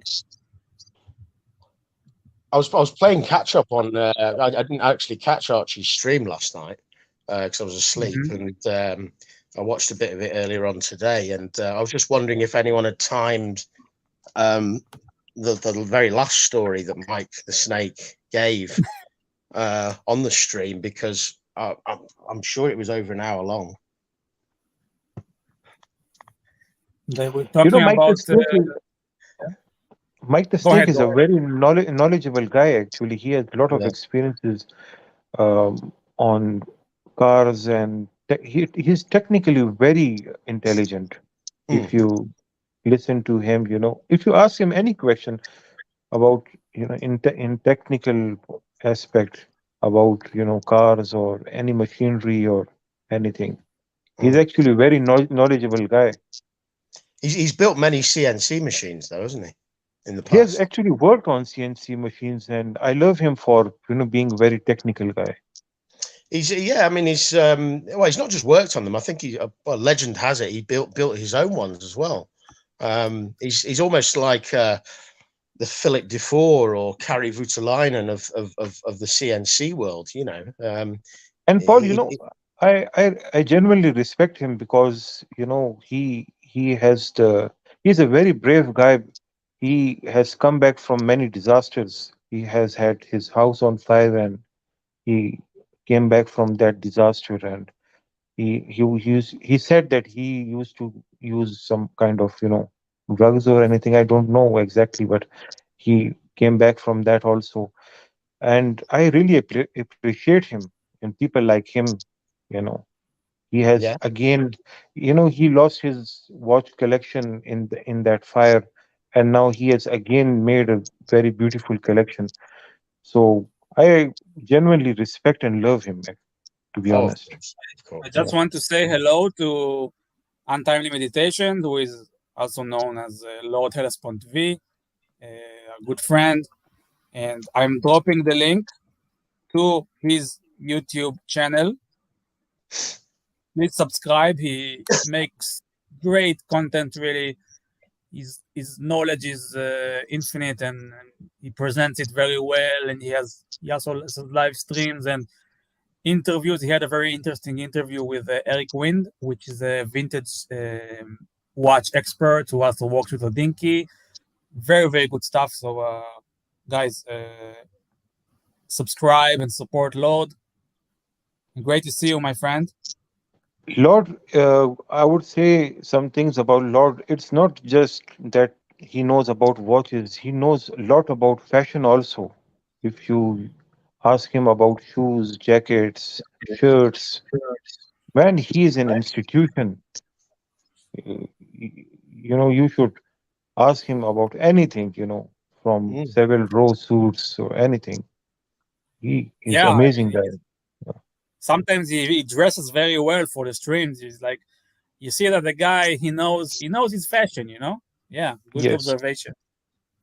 Yeah, Speedy Hernandez. Hello, Speedy Hernandez. Good to see you, my friend.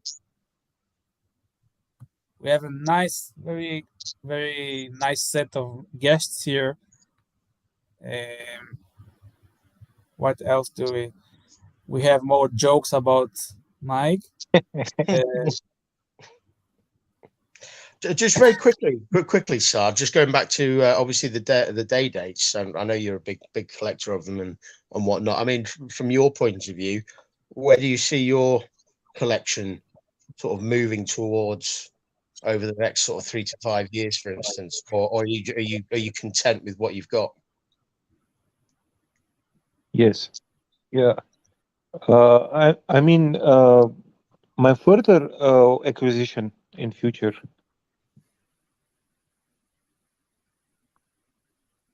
what? Sorry, I didn't hear Paul correctly. So sorry, I was just asking. Are you content with your collection now, or is your collection going to develop further, and how is it going to develop over the next 3 to 5 years? Paul, I always try to, update my collection. I don't stick to one thing, for Okay. years or something. I don't get attached to material things. So if Mm. I ever get something which I feel is better than my existing watches, I will always swap them. But for now, I'm looking for a day date 40 yellow gold with green dial, the new 2022 that they have launched Okay. Yeah. at Yeah. retail. Yeah. So Yeah. I Yeah. have already told my ADs if somehow they get that piece, um, I have told them to, reserve it for me, and Mm. I'll sell one of my watches or maybe two to just, finance myself and get that. But I'm not going to um, use additional funds from my bank or any other resources to buy more watches Okay. So because, you're going to yeah, recycle what you've got. yes, I always do that. Uh, Mm. I'm not a collector kind of a guy. Mm. I'm a one watch person actually. Yeah, Even if I have one watch, I'm very fine with that. yeah, yeah. Um, yeah, one watch is fine actually. My father, he has one watch and he's okay with that. I used to have one watch for many years. For 10 years, I had just one watch. It's just these COVID and few years before COVID that we started having multiple watches. Me personally, I don't know about others, but before that, I never had more than one or two watches. I had dials and bracelets and maybe few other stuff like bezels, diamond bezel, or few accessories. Yeah. But I was always a one watch guy. I've always thought this. I mean, because I mean, I'm not really a watch collector as such, but it's something I would like to get into, over the next few years.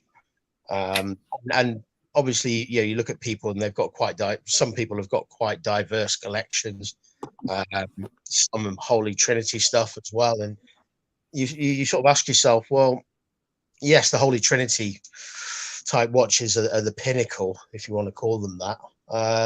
But if you never have one, you can't really miss it as such.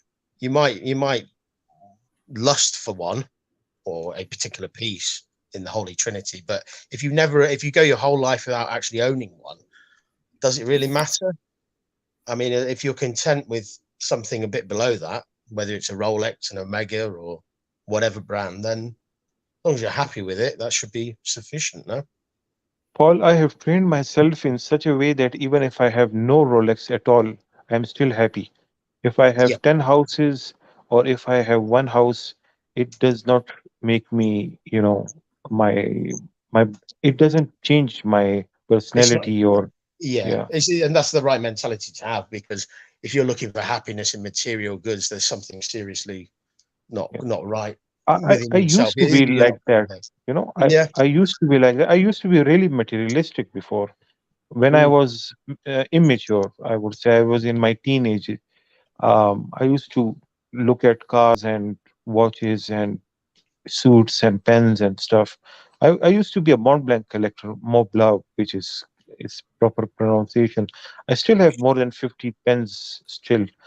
I used to mm. collect a lot of them. Yeah, But yeah. now things, my mind has changed a lot. If I have watches, Rolexes, expensive stuff, well and good. If I don't have them, no problem at all, because these things, they can come, they can go, money can come, money can go. You have to Hmm. train yourself with these things.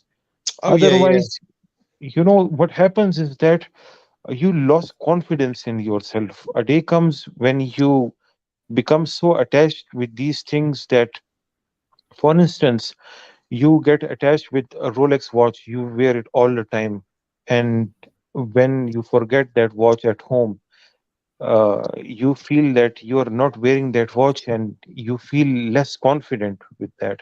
So Mm, I don't want to get that kind of um, uh, you know involvement or attachment with these kind of. And other thing is, somebody can steal these watches from you, then you will start crying and weeping. Oh, I had this watch, I had that watch. yeah, So yeah, so yeah, Yeah, yeah. Of we have course. a super chat. Super chat question for Saad. Bluetooth, $2. yes. Thank you. Saad, Thank you opinion on so much, one. Lou Stewart. Yes, He's a very nice person. Lou always supported us. Lou Stewart. Saad, yes, opinion on 18238 ferrite dial. Ferrite is a gray stonish dial, um, which which has some grayish kind of tone to it. If you can show us this, if possible. yes, yes. Uh, I'm pulling it up. yeah, Pulling it up. it was never very famous. The This is the ruby one. light and yeah, this one. It is a little bit on the grace side. So yeah, this Hmm. one. Never very famous. Um, However, if Lustus like it, then it will always be a correct collector item. However, I am very cautious about these stone dials. You have to look at these dials before buying it through a 10x loop at least. because these whenever um, I've seen these dial, they have some slight chips or cracks developed over time. Sometimes these watchmaker when they are swapping these dials, so while swapping, uh, because of carelessness, there are some chip marks, or even with time they develop some cracks because they are like marbles, very uh, small slab of marble basically on copper. So, and you know what? You see a small, border uh, on the outside edges of day window and date window. This is because of reinforcement. This is to reinforce the marble of this ferrite tile. You see this golden, edges. That's, yeah, on the day window and date window. That square boxes, right? Mm. So this is to reinforce the dial because they used to get crack, and also on the wooden dials they also get cracked. So you have to be very careful before buying these dials.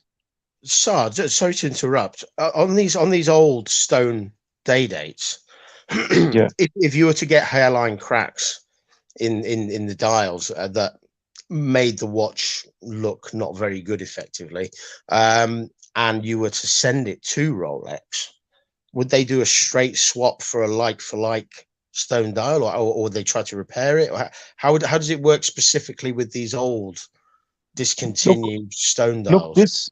this ferrite dial, for instance, it is a discontinued dial. So, Sure. uh, from my understanding, they won't be having this dial. With the coral dial, they can replace it because the coral dial was available in the later six-digit reference numbers also. Mm, So some dials, if they have them in the stock, they might swap it.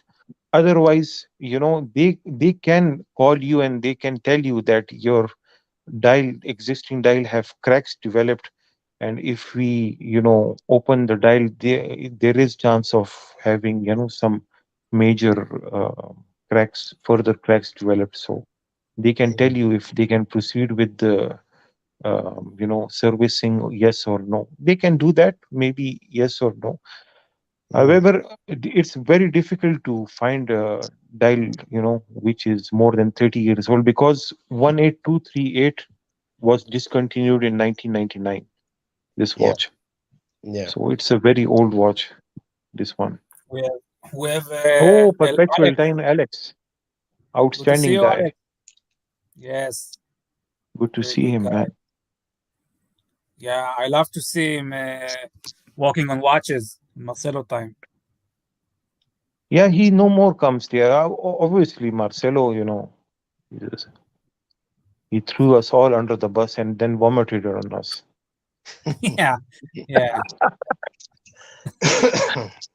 Lord is saying that ferrite dial looks especially similar to the new Falcon Eye they brought out for the what's it WG Yachtmaster 42? Yes, White Gold Yachtmaster Ah, white gold. Okay, 42, then the new one. Yeah, maybe I can pull it up. Is it Falcon? yeah, this is the new edition that they have recently launched. Wait, let me pull it up. Just a sec. Man, I really miss Lord, really miss him. Yes. Well, you can see him on his channel. I can, but we had a very nice group together. Yes, I agree. It's sad that all these politics and dramas, but I don't know what happened, man. I'm not regular, and I don't know what happened. Okay, wait, so this is beautiful. Nice. yeah, Yeah. he's right. Yeah, it looks a little bit similar to that. Yes, indeed. Nice. Yeah, I think when I was looking earlier at that, I think it was Italian Watch Spotter website, that a fossil ammonite dial, which was similar to, it's almost like a It's almost like an onyx color, but it looks white Uh, flashes are across. you talking about the day-date fossil dial? Yes. Yeah, that's also called Jurassic Park dial, fossil dial. Yeah, that's also Mm. very rare. A Yeah, bloody beautiful dial, though. Beautiful dial. yeah. Mm. There's, Paul, there used to be some dials which were made from uh, solid 24 or I believe 18 karat or 24 karat gold. Most of the base of these dial are made from brass Mm. normally, right? Yeah. But with the crown collection, there used to be a term called crown collection, day date crown collection, which is no more used. Yeah. Um, the Pavi version of these dials, which had the carpet diamonds, those dials used to have base made from solid gold. Okay. Very few people know this Yeah. because for a jeweler it becomes very easy working on gold while yeah, while putting gold, diamonds on a gold. You understand Mm. what I'm saying, right? Yeah. Prawns Yeah. Yeah. Yeah. while making, Yeah. yeah. So for that reason, the base of the dial used to be made from entire gold. So, but that terminology used to be the crown collection, Yeah. Rolex Day-Date crown collection. Even if you search on Google, you write Rolex crown collection, you will straight away see the solid gold dials. Yeah. Yeah. They're quite very I will, rare, they are as well. yeah, that used to be very rare. Yeah. Yeah. Yeah. Thank you Oh, so Oh, that's much, that's weird. Lord. Thank you. Yeah, Lord, we love you.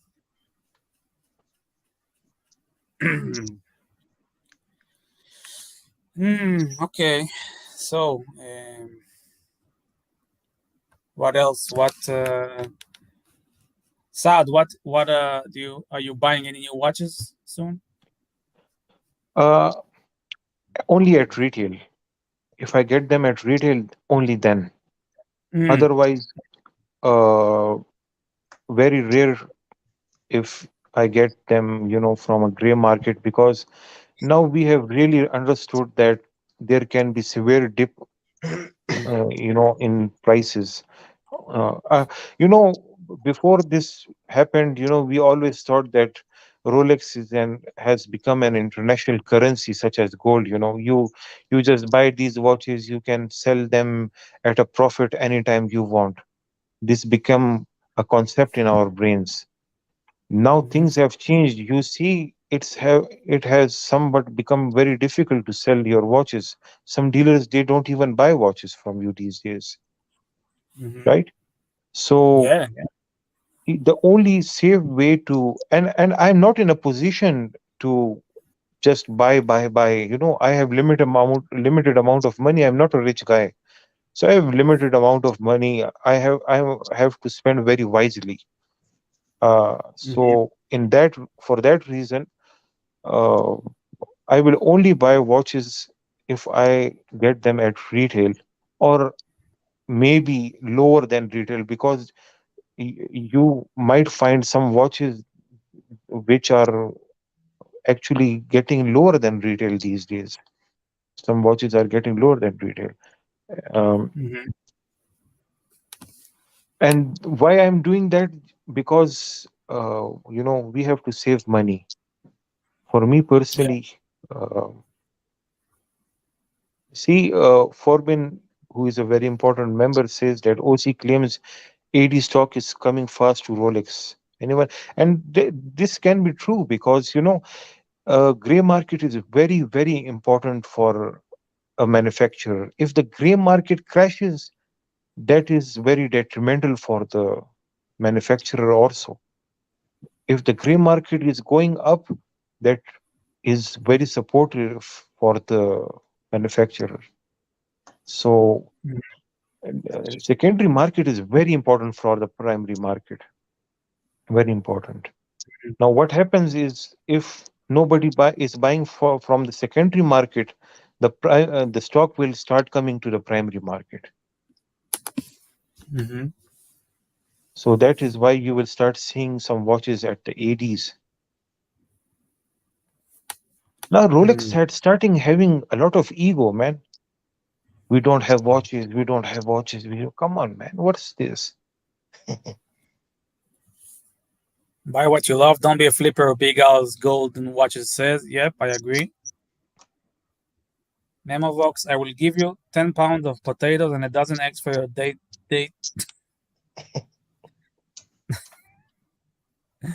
Yeah. I love potatoes more than the day dates because a time will come then you cannot never eat a day date actually.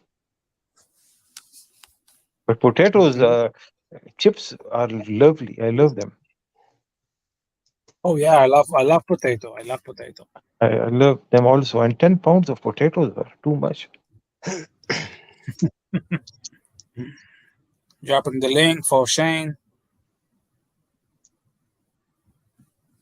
I never got to meet Shane myself.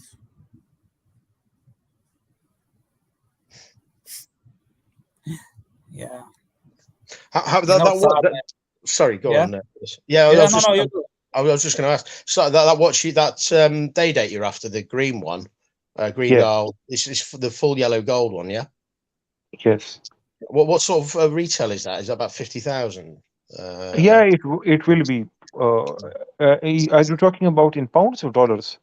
well, I'm assuming everyone wants it in dollars. I mean, Yeah, yeah, obviously, yeah. It's close to I'm that. Yes, yeah, it will so be it's around dollars. Yeah. about that. Yeah, yeah, I already have a day date with green dial, but that's a 36 millimeter. yeah, So I'm going yeah. for a 40. I think they're asking sort of 70, 80,000 at the minute, aren't they, on the secondary market? More If you than do, that, brother. More as in than more, that. yeah, yeah.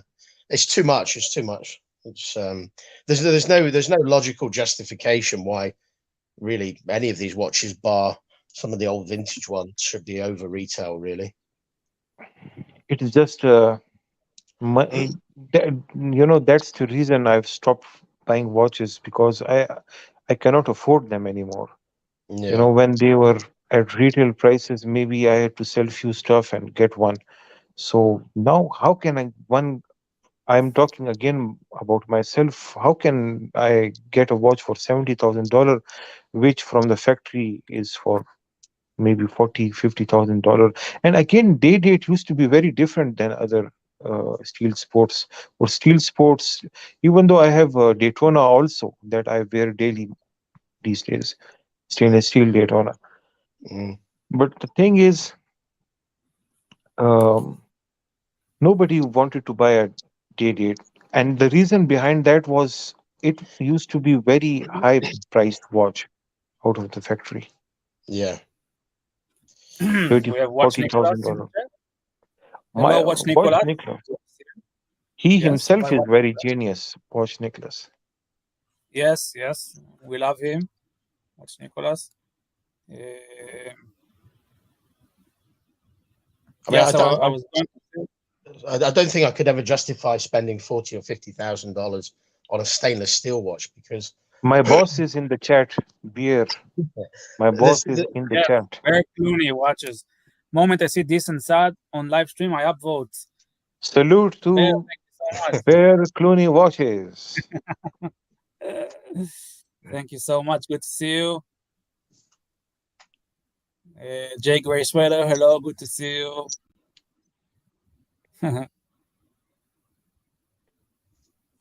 Yes, we have guests joining us. Hello, Mathis.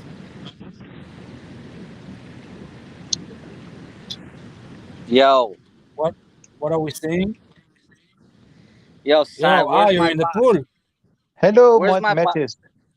Where's my box, Sai? Where is it? I ordered it. I ordered four I'm of them. so sorry, Mattis. It will take few weeks, bro. I'm so sorry.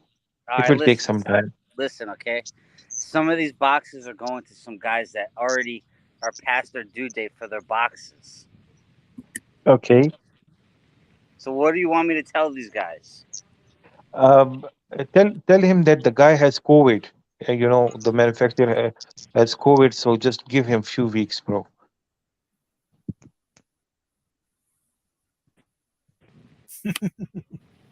Mathis? I Did you think lose Matis? I think those guys choked Mathis or something. Yeah, man. Mathis knows how to live, in the pool, in the hot tub. Yeah.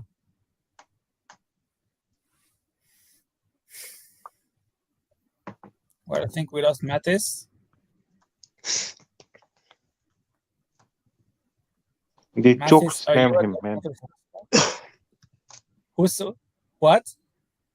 They choked slam him. Choked slam. You know the WWE Oh, move. you like wrestling?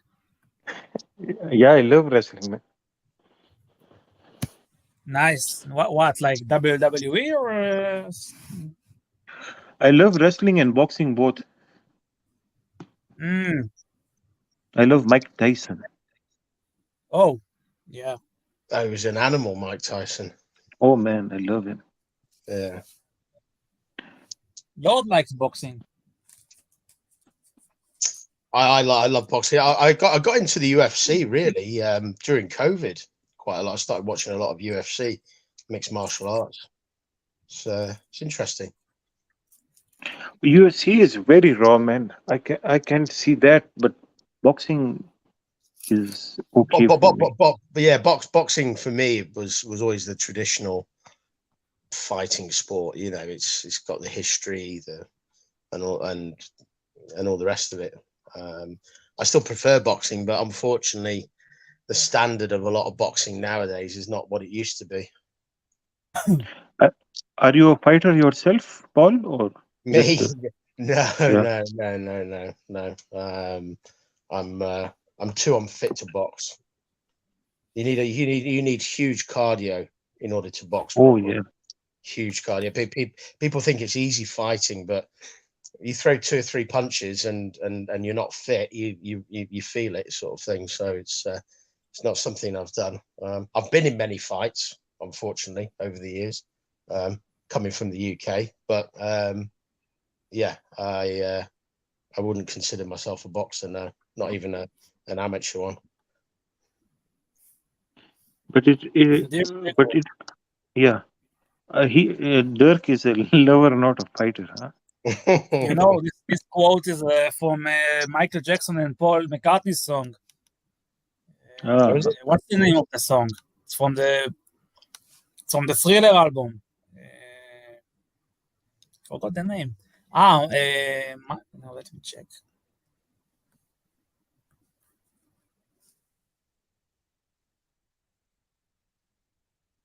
Michael Jackson, Thriller. What's the song? Baby, no, Baby Be Mine.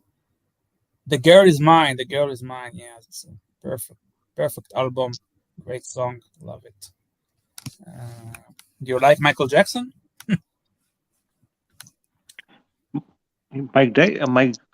Sorry, this night diver. He's a very interesting guy. He should also join us in the panel. Dirk, yeah, for sure. You geezers Dirk enjoy a and good pre-football night match diver. fight. Yeah. Oh, Night Diver, yeah. I'm dropping the link. If anybody wants to join, then please join. Yeah, of course.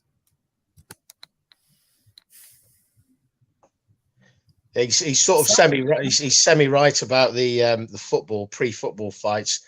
That's quite a common thing in European football, or soccer as they call it in America. But there's a lot of tribalism in Europe between football clubs, and you tend to find that if amongst fanatics, they build up this hate towards your rivals, and I have the same, because I support one particular team, and I specifically hate other clubs. That's the mentality though, and it's quite common across Europe. We have Justin Ford in the chat. Good to see you, Justin. He's a member of the Dungeon. Yesterday he was on and we had a good chat. Good Is to that see a you. BMW, Justin?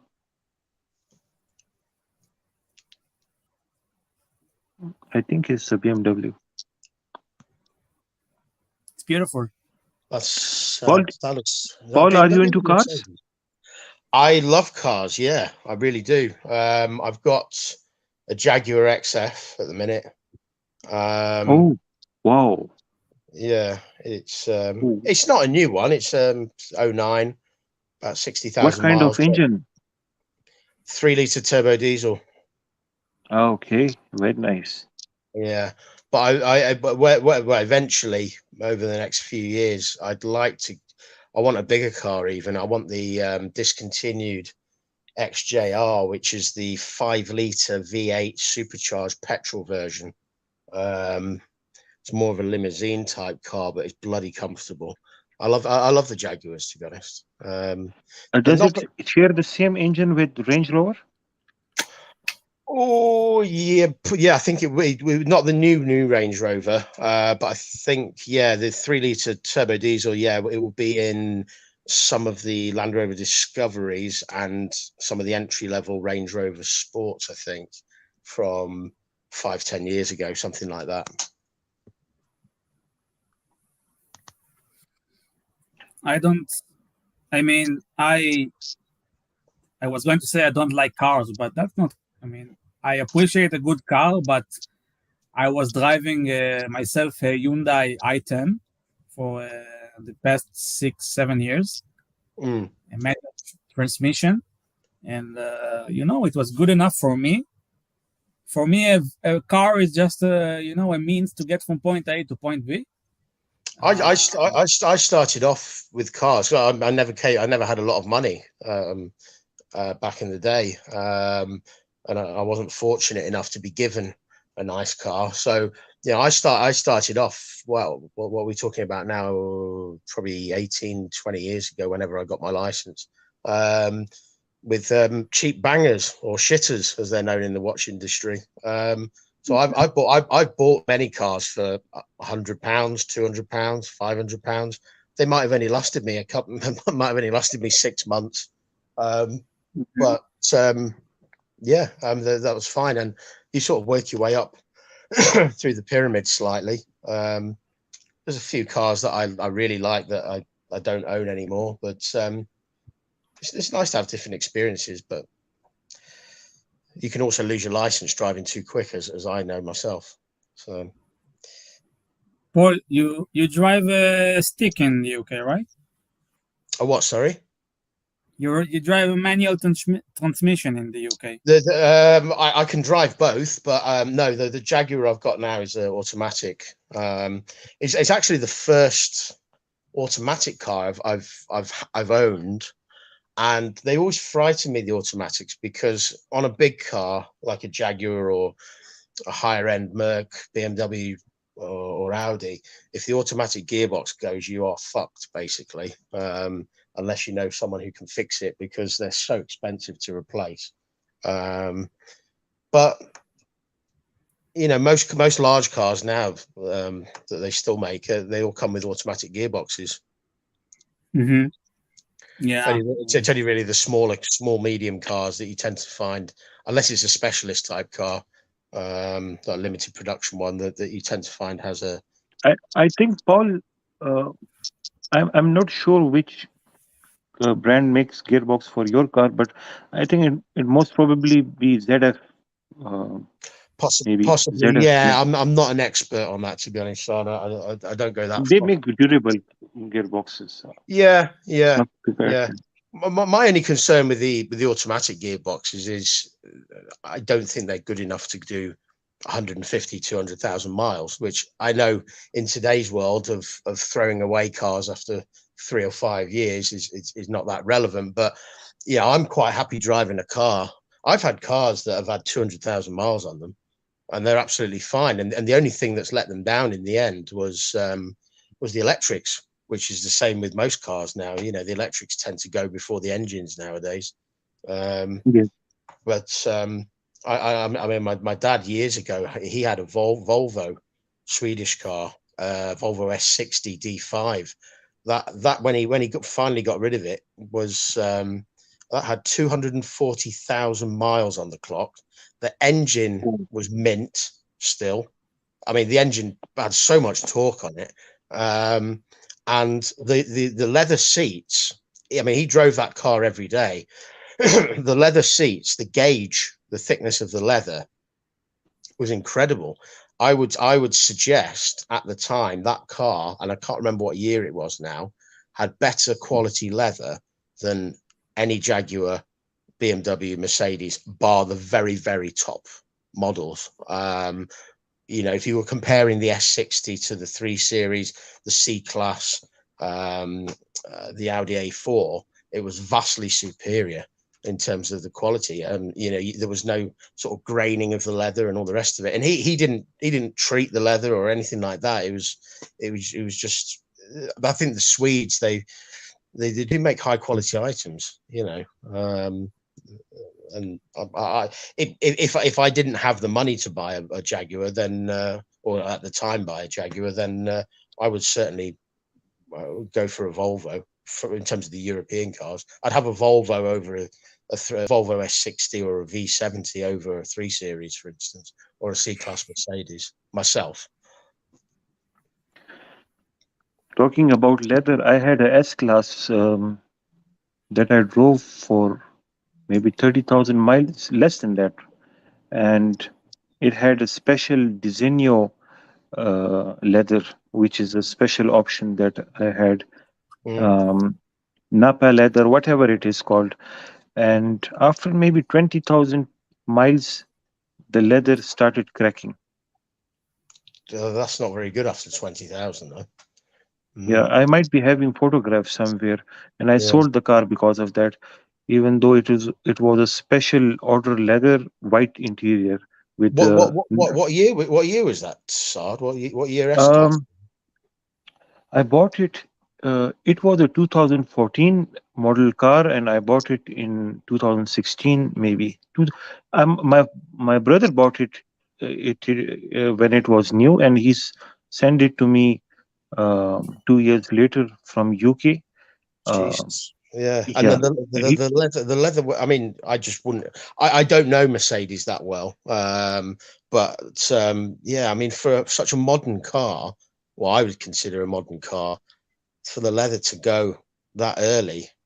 I mean, yeah, I've seen leather on Mercedes CEs, for instance, from the early 90s that are in that was thick mint because I condition. have had almost all the new model of S classes from W triple two, 221, 220, W140.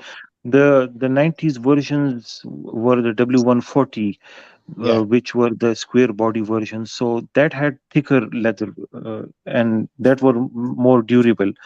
So I was very shocked. One day I was cleaning the interior of the car and thought that the seats were dirty. So, but I had a close look on the driver's seat and I saw that it was not dirty actually. That was, the cracks were developing. And it was not cracks, it was actually the seat were, you know, it was all torn actually, small Yeah. tears. Yeah. How did you take care of? I had a leather cleaner and conditioner from McGuire's and everything. I have best of the best actually, all kind of treatments, whatever because you when you have these kind of cars, you have to take care of them. But the thing is, I have Toyotas and I have other cheap cars also. These Yeah. and they never have these kind of problems. Um, but with these S classes, and I liked that car because of its ultra soft leather. It had massaging seats and night vision, rear refrigerator. It had almost all features of a Maybach. Yeah. Yeah. um, But uh, I mean, and I don't know what the entry level price is for an S class, but it's got to be pushing 6 figures, doesn't it? the problem is I come from Pakistan, so the duty here is actually extremely high. So Yeah. I don't know the exact price that my brother bought it from for, but I had to pay 350% on that price as a custom duties. Jesus Christ. So it was too much of money that I Yeah. paid on that car. But To- but but but, And but even if you didn't pay even if you didn't have to pay any excess duty, I mean, yeah, for the just the basic cost of the car, yeah, for the leather to deteriorate that quickly yeah, on what should be one of their flagship models, the S Class, the yeah, higher end executive car, is really really bad. And I always thought, years and years ago, BMW, Audi, Mercedes, they used to specialize really in executive cars. Their sort of entry level sized cars were sort of 3 Series, weren't they? And then they started making all these bloody small cars like 2 Series, 1 Series, and A class, B class, etc. And same with Audi. And the quality of the builds on the lower cars. I mean, you can't compare a 1 Series BMW, which with the basic package may cost you in the UK 25,000, to an M8, which will cost you 150,000. But they sort of devalued, if you like, the brands, I think, a little bit, and watered down the quality of the components that they're using to obviously save costs. But yeah, I yeah. think it's to the detriment of their own brands, really, because you're diluting. It would be like Apple or Samsung using even cheaper parts than they do already, to make their phones, and then all of a sudden 5 years later everyone's complaining because the battery life is only lasting 3 months instead of Yeah. a year or 2 years, sort of thing. So you can damage your This is brand very something. easily Yeah, doing this that. is something don't understand. Also, that you know, with Toyotas, a 30,000 Toyota will last more than $100,000 S class. Yeah, Even though if you press buttons on S class, the air conditioner buttons or whatever, the feeling of those buttons will be very high. You know, mm, but the overall durability of the car is not there. yeah, yeah, The yeah. Toyota will last for years and years and years. I have Land Cruiser mostly, Oh yeah, so yeah, yeah, yeah. and it's so peace of mind. I All I do is I change the engine oil. That is it. On these European S classes, I always have check lights, air suspension problems, even on the modern cars. I stopped Yeah, buying them actually. I had almost 7, 8 W triple two. W triple twos are basically the chassis numbers of these chassis codes. So, with the enthusiast, like when you are when you're talking about Rolex watches, you don't mm, say date. You just say the reference number. mm, With the S classes, when I'm talking to an enthusiast, I say the W triple two so that he understands the model I'm talking about, yeah, quickly. So I had various models of W triple twos, and somehow all of them had some had gearbox jerk issues, some had air suspension issues. So mm. maybe they put so much technology in these cars that it becomes too much of a problem in itself. And Yeah, with yeah, Toyota, it is too much simple. And you need peace of mind when you sit in this car. Like, most of the people who buy cars are like this hero this. Like he said that he wants a car from which makes him go from place A to place B, right? yeah, yeah, yeah. Sure. Now, for us, we want a few other gadgets also. Like Mm, we want complications in watch terms, mm, and when that complication start making problems, then you have a headache. Then you say, why the hell did I bought this damn watch with so many complications? yeah, yeah, yeah, yeah. With the S class, you have a lot of features, but then that features give you a lot of problems, and nobody is there to fix it then. I've And then always, what happens, yeah, I've always been suspicious that these bloody car companies, and I'm sure other industries do the same, is they purposefully make the electronics not to the highest standard that they can possibly make it, so that you don't have a car that lasts 10 years anymore, or 15 years, or 20 years. But you have to change the bloody things, because so much of the modern cars are controlled by electronics, and once the electronics go on the car, the car's dead effectively. So, and it's a little bit like laptops, I guess, as well. You know, they could make laptops to last 20 years. I'm sure they could make the Yeah. components better, but it doesn't make financial sense for them to do that, because they want you to buy a new laptop every year or every 2 years. Yeah, along those sort of lines.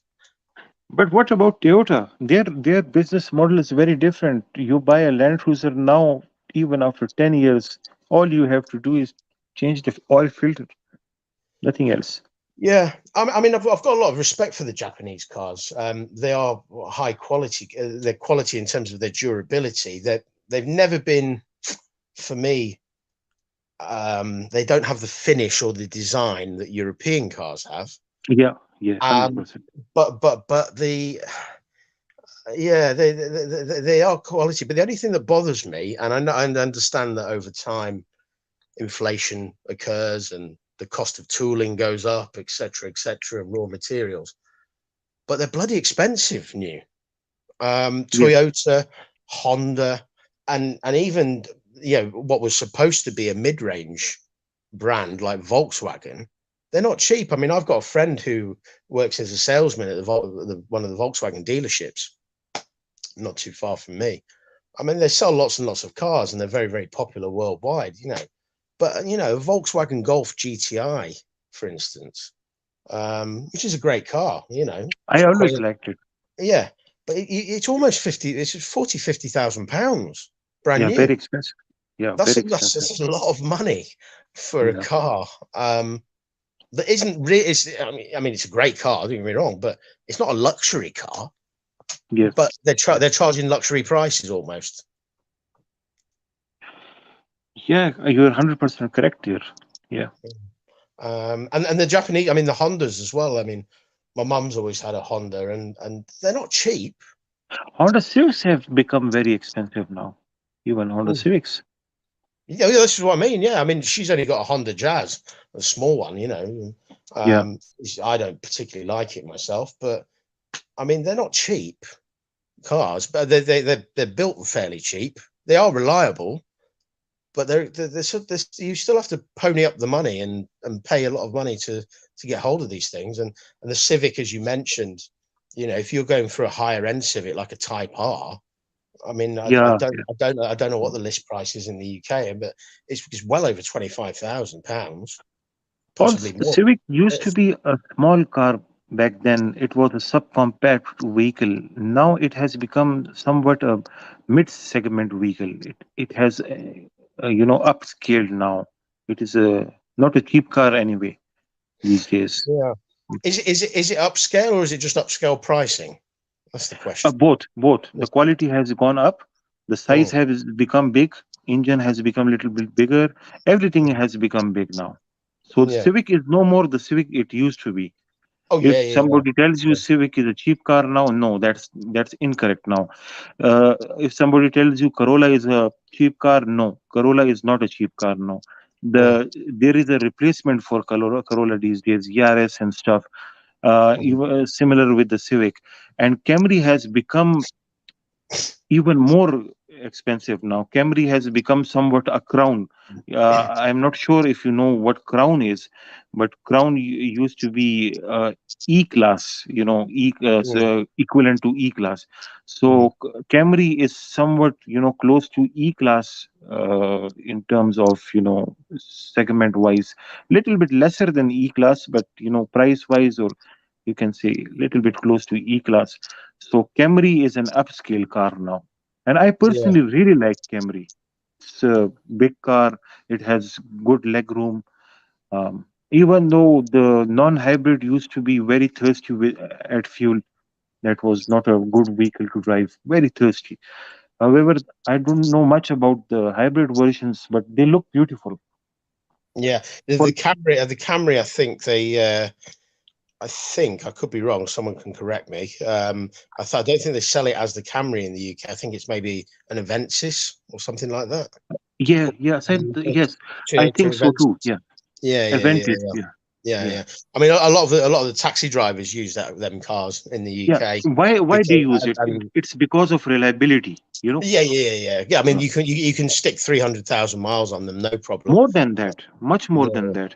And yeah, yeah. also, you could see E classes in Germany as a taxi. It's not because Camry is a low skill car and that's why you see them as a taxi.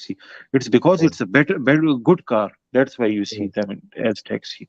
Yeah, yeah, So yeah, yeah, if I yeah. ever get an opportunity to buy a sedan, I will always go for a Camry.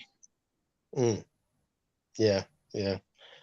I mean, I don't know what the quality is like on the higher end luxury. Say the six series, 7 series BMW, the newer S classes. But I mean, they're full of electrics now. That's the problem. This is the one thing that bothers me with really modern cars is the stuff with electrics, and then they're the first thing that goes bloody wrong with these things. Yeah, but Paul, future is electric. These combustion engines, maybe after a few years, it will be very stupid to drive a car with petrol engine or something. Why drive a car which is giving you, bad mileage? Or I personally, I will always go for a car which gives me better mileage these days because uh, a time has come. World is in recession. you know, showing off wealth and driving fancy vehicles. It looks stupid these days. The more Yeah. you save money, the more you earn money. That is Mm, a smart move because anytime you can hit recession, the housing sector has gone down. Any business you see has gone down. So mm. a person who is spending money on luxury these days, from my understanding, it's not a good move. Yeah, This yeah, year is to save money. Even if yeah. you have tons of money, I would say save them. Yeah, yeah. I think you're right. It's important if you have money to shuffle the Yeah. pack a little bit and move the cards around the table and get it in get your money if you have any in the right places. Yes. Yeah. Because you have indicators. You see cryptocurrency. You see what happened to watches. Uh, you will find it difficult to sell houses. You will find no buyers for it because the first indicator is when the housing sector goes down. You Mm, see currency market. Even the pound uh, is going down. mm, Um, Other currencies going down. Yen is going down. Only currency that is strong is the US currency, and that too is, I think, is because of interest rate is gone up there. mm. I'm not expert in this subject, but maybe because of that. But Yeah, Thank uh, you, Fat Man. Yeah. but I think uh, whatever one should do these days, it's not time to buy watches. no, no, no. No, I think 2023 is going to be a disaster year, really, for the world. Um, I mean, looking at the financial data coming out of China, I mean, there's banks that are restricting money, cash transactions out of cash points in China. Their economy is, I mean, the reason they're not opening up is because I think the government there's frightened to open the economy because it's going to collapse. And some of the data suggests, whether it's right or wrong, that their housing bubble, their real estate bubble, is going to be 6 or 8 times worse than what the American real estate bubble was during the subprime crisis in 2006, 2008. And if it's true, then well, the whole world is a little bit fucked, and it's going to Oh, be. There won't be any countries that won't be affected. Put it that way. yeah. Um, so we'll see. Even gold is not stable at all. Do you see prices going Yeah, up, yeah, down, up, yeah, down? yeah. Well, but platinum as well. I mean, Platinum used to be. Platinum was always a troublesome metal, Paul. Yeah, Always. yeah. I mean, I have an affinity with platinum because my dad was a metallurgist and he used to work a lot with platinum. But the value of platinum has tanked, and I mean, historically, it's always been higher than gold, but it's much lower. Always, yeah. Always. I remember when platinum and gold prices became equal, and then platinum went down and gold went up. I remember those times. It was, I think, 2015, 16, somewhat like that. 2014, maybe like this, because I was watching these markets very close back then, 2012 or something like that. So, and I was shocked to see platinum being lower than gold. But still, and I was very excited because I thought that day platinum will be now cheaper than the gold versions. So I was actually very excited. But then I came to know, no, this is not like that. The platinum will always be more expensive because it's very difficult to make a platinum watch, and yellow gold, it's easier to make it. So it's funny the prices of obviously the platinum day dates, for instance, are still far superior to the yellow gold, white gold equivalents. So the psychological marketing side of it is it's a far more valuable metal when in reality its intrinsic value is less. Yeah, it's because the metal is also rarer, right? The metal is rare, the pieces are rare, you find less pieces.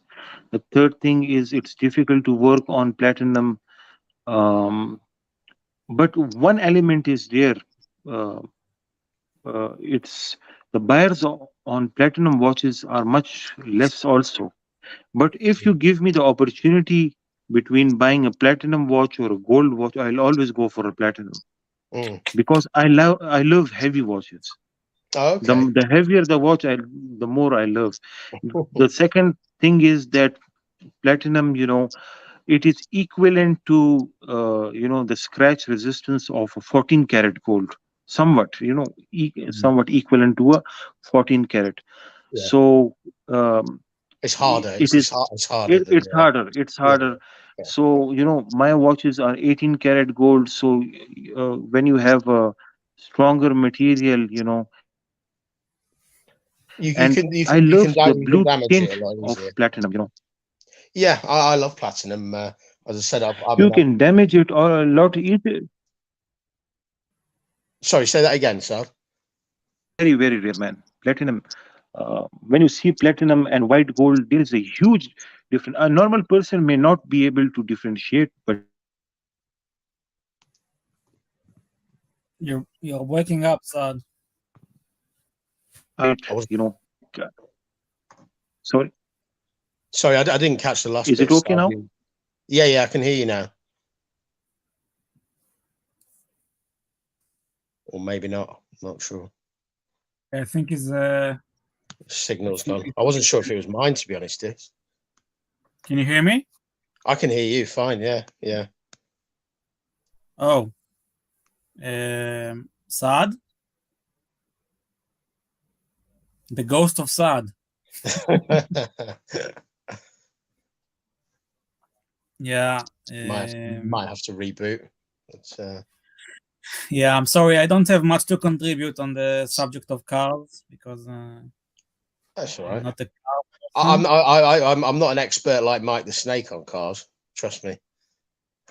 I appreciate them for how they look and how quickly I can go in them, but that's I don't know a huge amount about them.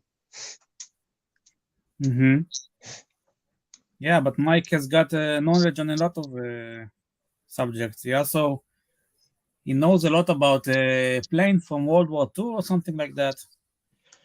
Pass. I don't know. Don't know. Does he? Yeah. Oh, we lost Saad. Yes, yeah. We lost Saad. What time are you going till, Dis? What? What time are you running the stream till? Well, I'm in conflict with myself. I don't know if I want to end it in 30 minutes or go on for another hour. Okay. the numbers have went down. Yeah, We had a peak of 50 viewers earlier. that's not bad. Yeah, currently we're on an average of 27. Yeah. We still have some punters in the chat. I'm gonna keep it going for a little more. Maybe somebody else will hop on and Yeah. you know. What about you? Do you have any plans for this evening? I need to eat first. I'm gonna have some chicken at some point when this stream's done, and then go for a walk. It's been far too hot to walk during the day. But the problem I've got is doctors put me on some new pills, some antibiotics that it specifically said you're not allowed to stay out in the sun, which is a bit of a pain in the arse. Apparently, I'll burn my skin if I stay out in the sun on these pills. So I'm stuck inside in 30-degree weather, sweating like a pig. I've had one shower already. I'm contemplating having another one shortly. Damn. Yeah. Damn. Man, I don't get why you guys don't have air conditioning. Because it's bloody freezing here most of the time. It's cold in the UK. This I mean, I can't complain, but it's nice and sunny in that. But yeah, it's certainly one of the best summer periods, I would have said, for a long time. Normally we only get about 10 days of sunshine, and then it pisses it down for the rest of the year. So it's pointless having air conditioning because it's expensive as well to install. Yeah. Here in Israel, air conditioning is the norm, you know. Yeah. Well, it was the same. I mean, but when I used to go Cyprus all the time, because obviously that's where my dad was from. So, I mean, you're only half an hour on a plane from Cyprus. All right, your heritage is Cypriot. I thought you could tell from the surname, no? Well, I mean, the first thing you think is Greek. That's not an English surname, is it? But I thought you're from Greece, not from Cyprus. Oh no, my dad was from Cyprus, the Greek part, obviously. Which city? He was from the capital, Nicosia. Oh, yeah. You know, I went to Cyprus on my own 5 years ago for a vacation. Yeah. I went to a small town called Tochni. You know it?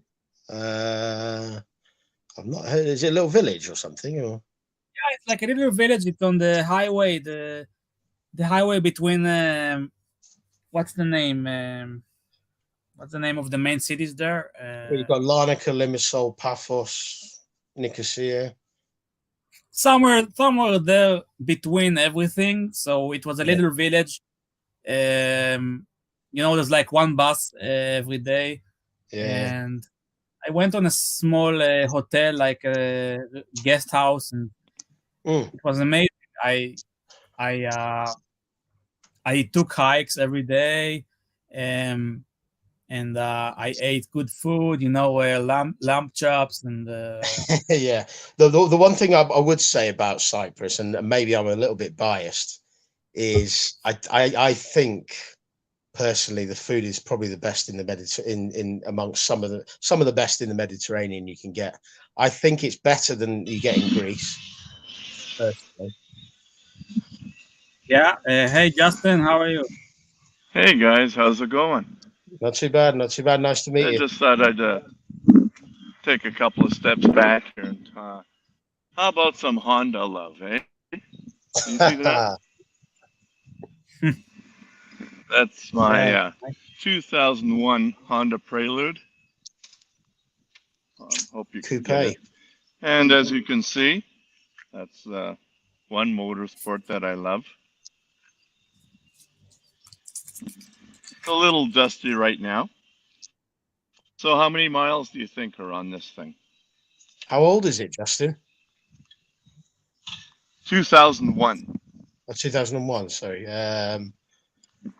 Do you use it quite regular? I would say from the shape of that, you've probably got between 70 and 90,000 miles. 46,000 actually. Okay. And that's So, it's what do we got? 76,000 K. So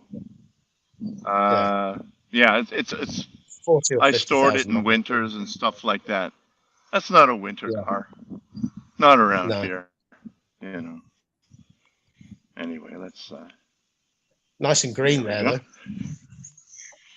Oh, for sure. Yeah. Actually, here we'll go back and I'll check out the front yard a bit here.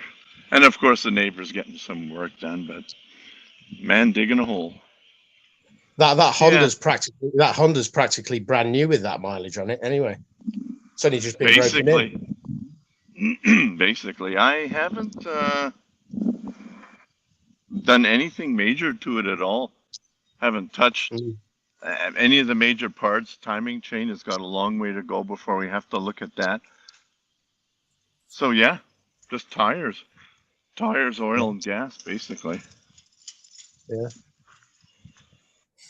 Are they reasonable prices where you are, those cars? When they were selling them, they were 29,000 Canadian. Okay. So yeah. And now I think you can pick them up pretty cheap in the UK now. Anyway, I've not looked at them specifically, but excuse me, I don't think they're very expensive. You know, that's a good point. I think they're cheap still, but one day they are going to go straight up. People will eventually realize you just can't get these anymore.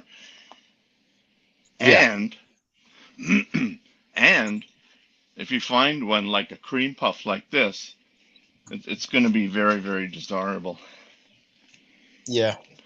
I've not bought in. To be honest, I've not bought into this all electric cars. I mean, they use the excuse of it being better for the environment. I don't buy that fully anyway.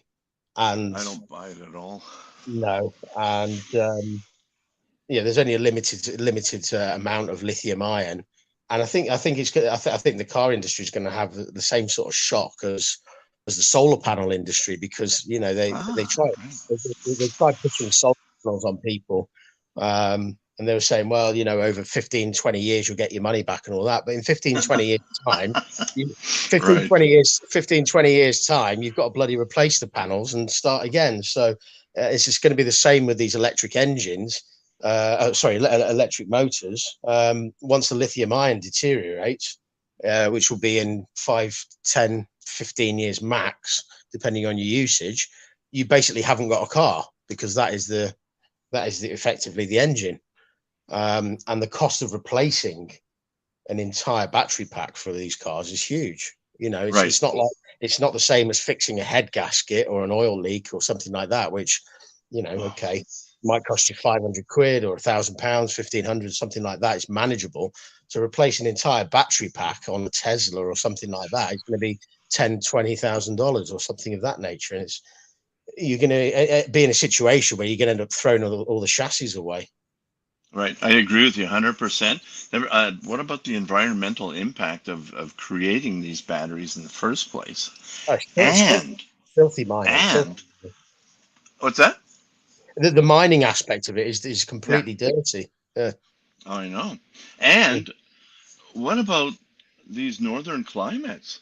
Like, I will probably be the last person in North America to ever adopt an electric vehicle, just because of the demands of the climate where we live in winter. There's no way. I know we have electric cars. There's a bit of uptake as far as consumers go. There's a lot of some early adopters, but by and large, it's a hard sell here. I don't trust an electric vehicle down to 35 below, that it's going to sit there for 12 hours in that cold temperature and suddenly, boom, it's going to be ready to go. Oh, yeah, absolutely. I mean, they're trying to make different arguments for electric cars, and to be honest, a lot of it's bullshit that the government comes out with, because you know, firstly, they haven't got the infrastructure in place. I mean, bar Tesla, there really isn't the infrastructure in the UK. I can't speak for any other country to charge these things. And okay, if you think about your average man on the street, let's say you're living in a large city, and you happen to live in a block of flats. How's that going to work? You haven't got the infrastructure in the big cities to charge tens or hundreds of thousands of vehicles at the same time. They don't have the necessary ranges. I mean, for me, not that I do these journeys very often, but occasionally I'll go from where I am either down to the bottom of Cornwall to go fishing or up into the top of Scotland. Both of those journeys are 300, 400, 500 miles. With most of these electric only cars, I can't do that in one day. I would be forced to stay in a hotel overnight, which is more cost, and then charge the car for 12 hours, etc. And it's just not practical. So I think there's a lot of negatives with it as well. Right. That was the point I was going to make up too. The next major center, I say that facetiously, but of a say the next province over, what has it got? 250, 300,000 people. That's a 6-hour drive for me. Well, I've done it in 4 hours 20, but that's nobody's listening. Don't worry, that's off the record. But if you're doing the speed limit, that's about 6-hour drive. And what is there one charging place even between here and there? I don't think so. Yeah. We are a long ways from that pipe dream that whoever the powers are be that want this. We're a long way from that. Well, the funny thing was, I remember my dad telling me many years ago, because he was a material scientist and he used to do a lot of R&D projects. And one of the projects they did, it was over in Germany between the organization he worked for here in the UK, Varta Batteries, which is similar to Duracell, I guess, over in Germany, and BMW. And BMW were experimenting back in, I can't remember the exact date, maybe 1992, 94. So this is way, way in advance of Tesla and all the rest of it, with lithium ion in cars. And obviously the technology was at R&D stage at that point. And they actually BMW built a prototype car back in the early 90s. They never released it, obviously, but it was something they worked on. But they completely discarded it at the time because they said, well, this is just ridiculous. The battery, the entire car, I think he said, weighed something like 10 tons, the original prototype that they made. And BMW at the time said, well, the cost of petrol, cost of diesel, these bloody electric cars are not going to go anywhere, sort of thing. And they sort of binned it for many, many years after that, until obviously more recently when things like Tesla came along and so on and so forth.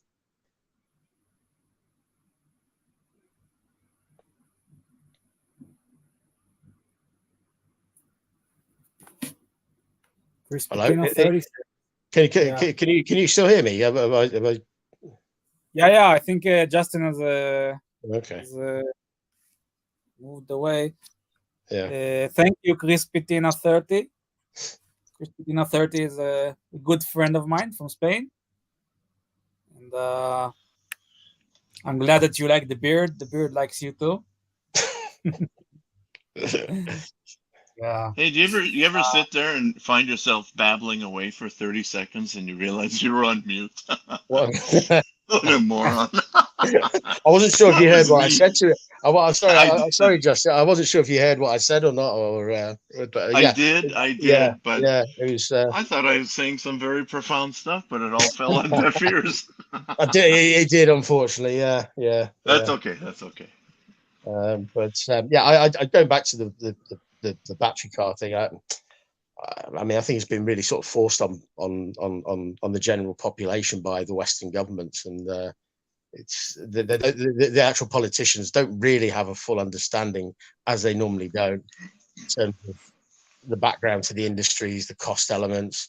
I mean, in the UK, for instance, the cost of electric alone has gone up massively over the past few months, and some people are predicting over a 12-month, 18-month period it's going to triple in price. Well, that's all well and good, but if you're forcing people to go all electric, what is the cost differential between charging a car up, excuse me, on full electric in 12 months time and filling it up with petrol. Petrol prices are expensive here anyway, but Yeah. if You know the what? price, That's a good point. That's a good point. I'm up here in Manitoba, in Canada, and we have hydroelectricity up the wazoo. We actually have excess, and we sell it to the United States and stuff like that. Mm. And you would think, intuitively, hey, that would be a really good fit with the electric vehicles.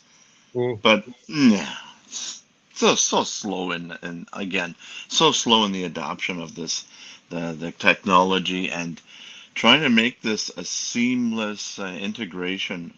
Electric vehicles, I don't see it. I no, just don't see it. no. I mean, they tried experimenting with hydrogen cars, which is probably a better fit, but there was issues with the refueling side of things and the potential to go to a petrol pump and refuel with hydrogen, and the whole bloody thing explodes. Right. So they didn't want to take that risk. Nuclear cars are probably way further down the line in terms of safety and all the rest of it. Oh, yeah, Um, right. Dodger uh, makes a good point there, a horse and a cart. But that leaves one question. Who's going to clean it up? Not me. yeah, yeah. Motorized sofa. But the That was lithium, the lithium ion as well. I mean, if you have a serious car crash and that lithium ion gets exposed to air, Hmm. it can catch fire very easily It's because funny. lithium ion is very unstable in its in a solid form.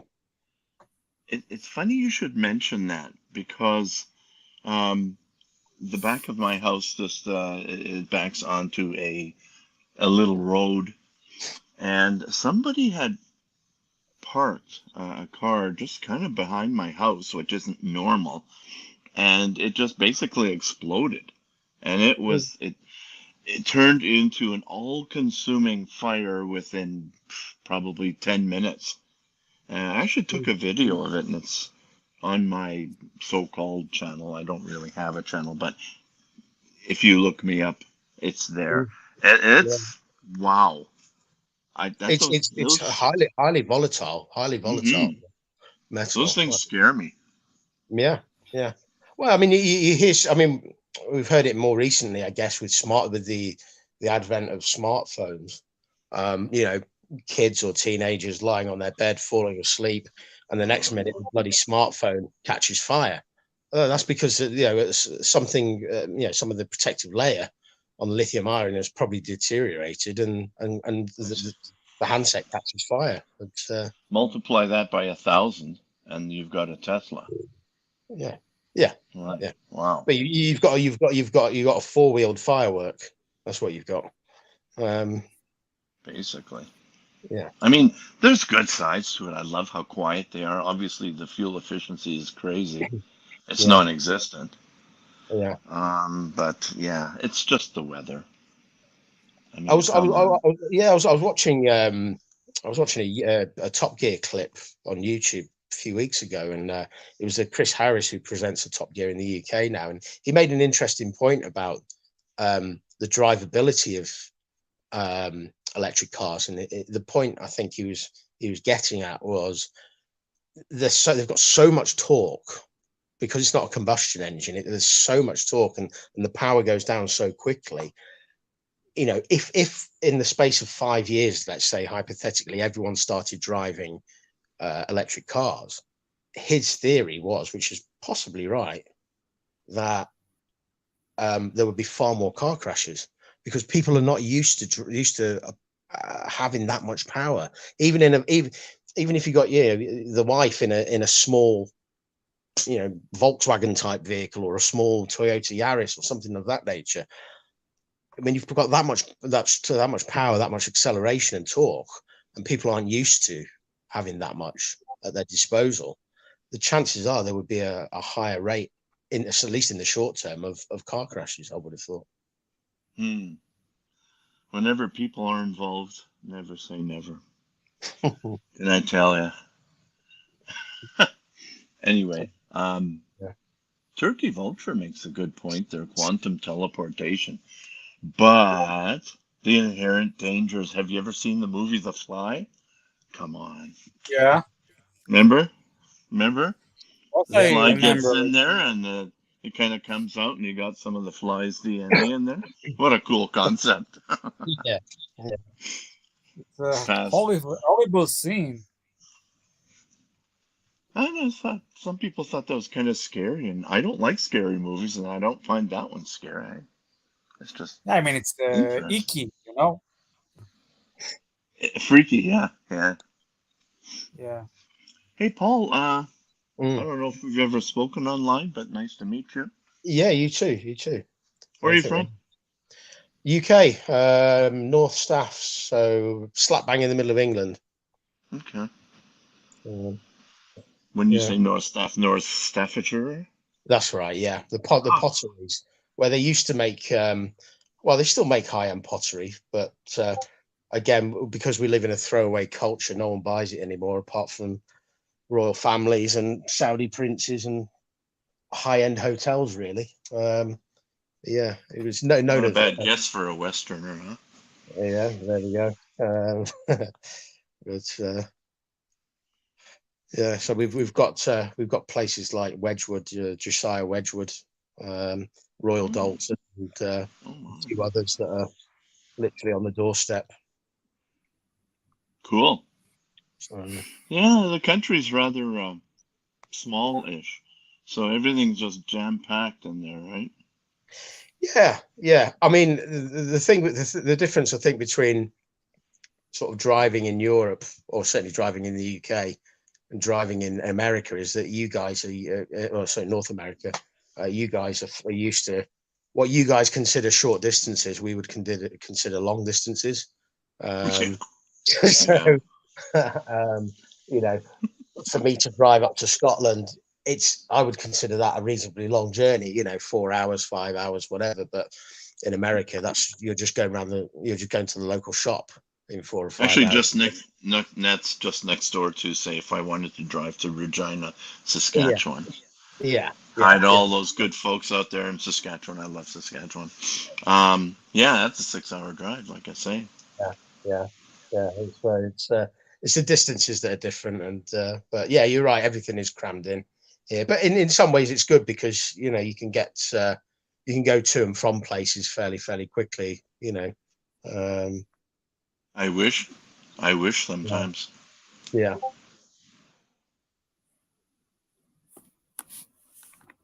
Do you like movies, Justin? Yeah, I do. I do. I I'm a Yeah. fan. I'm a fan. Like I say, I know what I don't like. I don't watch horror movies. I have a very vivid imagination, and that stuff just stays with me for days. So hard pass on Yeah. those. I mean, I do like things like what is it? Was it Silence of the Lambs, Hannibal? I love those movies, but that's about as far as I want to go with that. You know, Silence of the Lambs actually has a. Uh, it's based on a. I mean, it's based on a book, if I'm not mistaken. But there's a Huh. movie from 1986 or five called Manhunter Mm. uh, by Michael Mann, I believe. Um, it's with that guy. I don't remember his name. He was on CSI Las Vegas. Uh-huh. With the beard of that guy, the That Schmitchum, guy. I don't know. That And guy with the beard. That's like yeah, saying that guy with the shirt. That guy. I don't know who you're talking about, but yeah, I'll yeah. tell you who it is. William Peterson. William Peterson. Mm. Uh, if you know who he is. So anyway, it's a really good movie. It's like Silence of the Lamb, but a little different. Hmm. Great soundtrack also. Yeah, so just putting it out there. Great film. And you know what? With speaking of Silence of the Lambs, it's just stellar acting. Just really, really helps so much. Like Anthony Hopkins, Jodie Foster. These people really, that's their A game they brought there. They nailed it in that film. But Yeah. I do have a bit of advice for any single men out there that are looking to go on dates or go around girls' houses. You know, first date, second date.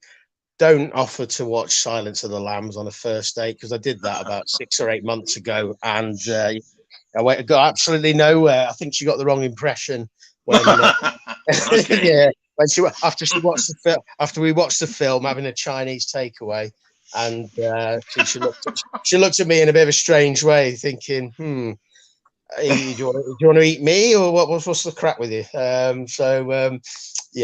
Don't watch it on a first date, but it's one of the all-time great She films. puts the lotion in the basket. Yeah. That's so funny. I thought, oh yeah, she got so scared she threw her arms around you, and she was thinking, this guy's sizing me up for a bit to take the skin off my back and make a shade out of it or something. Yeah, yeah, yeah, Oop, don't yeah. want to give away the plot, but I think the killer bit was I can't remember, I can't quote it off by heart. It was where he was in that jumpsuit with the mask on, and he was talking to that senator about how did something along the lines of did you breastfeed your daughter? Your mm-hmm. nipples look very hard. Or your nipples have hardened, and then she sort of the girl who I was with at the time sort of glanced over to me, and I was like, "Don't look at me. He's just acting, you know." But I that's a didn't good say those point. words. I didn't write the bloody script. That's a good point. She's probably thinking, you had 25,000 movies to pick, and you picked this one. Well, You know? my response to that is, look, if you're going to be an indecisive woman, I've given you options, and you've gone, oh, well, we'll watch whatever you want. Well, that's risky. That's risky with me. So, because I watch some classics, but they might be a bit weird. Some of these classics. Did you date? Did you get a second date? No. There you go. But in all honesty, I wasn't that fussed at the time anyway. Oh.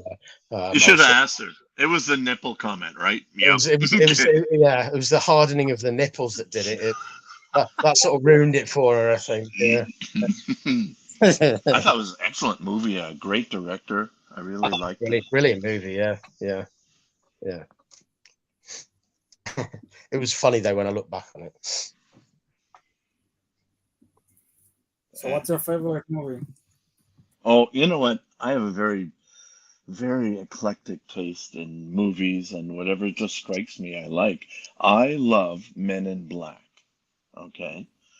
Okay. Partly because if there was something going on at the border, um, I was that guy that showed up in the suit later. Me and my partner, we'd show up and we'd do our thing. But we didn't spray the areas with stuff, and we didn't erase people's memories. We just did our job. But I don't know. I just like it. Exceptional job, seeing as that just came from a comic book. But Yeah. I really like that. I like some sports movies. I like movies like Castaway, where it just spotlights the actors' just ultimate talent. Where you got Tom Hanks and a volleyball, and I'm going, Yeah. man, you got to be good to pull that off, you know. And again with Robert Zemeckis, great director, they did a great job with that. Mm. So, yeah, so I'm all over the map as far as what kind of movies I like, but if I love it, I know yeah. How I about think you? sorry, go on, Des. I'll let you go. What's the question? What kind of movies do you like? Like, I like everything. Actually, I'm quite a movie buff, so I watch everything unless it's very very obscene or violent. Like I don't know if you heard, there's a movie named The Serbian Film, which is very very very violent and things like that. I don't watch, but anything else goes. I don't know what my favorite movie is. it's a tough one. It's like asking what is your favorite watch, but I guess Yeah. Scarface ranks up somewhere up in there. Okay. With Al Pacino from 1983, directed by Brian De Palma, written by Oliver Stone. Iconic film. Have you watched it? Iconic film. Which one? Yeah, I've seen it. Oh yeah, yeah. Scarface. Oliver Stone. Yeah, yeah, Scarface. yeah. And And let's not forget comedies. I like gee whiz, anything with Dan Aykroyd or Bill Murray in it, as mm, mercurial as he can be in real life. He's a good comedic actor. So just Summer Rental. What about Bob? These are The Man Who Knew Too Much. You gotta look those up. They are really cute and funny movies. And, and how about you, Paul? Oh, I've got quite an eclectic taste, to be honest. Again, I'm a big Daniel Day-Lewis fan. I think he's one of the best, if not the best. I mean, I love Al Pacino, Robert De Niro, etc. But Daniel Day-Lewis as an actor is phenomenal. I don't know if you've ever seen the film My Left Foot, where he plays Christy Brown, sort of a disabled guy. It's an Irish film. No. It's the acting in that film is just it's so realistic, and there's not, he doesn't miss a beat with it. But I thought that was great. The Deer Would Hunt. you, Paul? Sorry, Sorry. Would you agree that Daniel Day Lewis takes this method acting to the nth degree? yes, yes, Okay, just wanted to get that by. yeah. Yeah. But I mean, even in some of his other films, like There Will Be Blood, Gangs in New York, Lincoln. I can't remember some of the other ones he's done. I mean, he absolutely nails them. Hmm. In terms of his acting. So yeah, you have to give kudos there. I liked Heat, which Robert De Niro, Al Pacino, that Los Angeles crime drama thriller, whatever you want to call it. Going back a bit more, probably The Deer Hunter. Again, that's De Niro, Meryl Streep, Christopher Walken. That film for me was a weird one, because the beginning I thought was quite slow, and then it sort of it does build up to. Right. It's quite an impacting film, I think, that one. Hey, wouldn't we be remiss if we did not mention The Shawshank Redemption? Yeah, I didn't want to give the obvious Absolutely. one right at the beginning. That has to go in a top 10, I would have thought, or top 20 Yeah, of all time, absolutely. for sure. But yeah, I like all the good films. Yeah, I haven't watched it for a long time. Apocalypse Now, again, Marlon Brando. I thought that was a great film. I've got a whole bank of DVDs here behind me, so I know that one's in there somewhere. I Should, years ago, I used to collect all the good DVDs. So I had a lot of these films on DVD, and I had about 70 of them, 70 or 80 of them at the time. And I was living with a girl, and when we broke up, she bloody stole them off me. And I resent. Smart girl.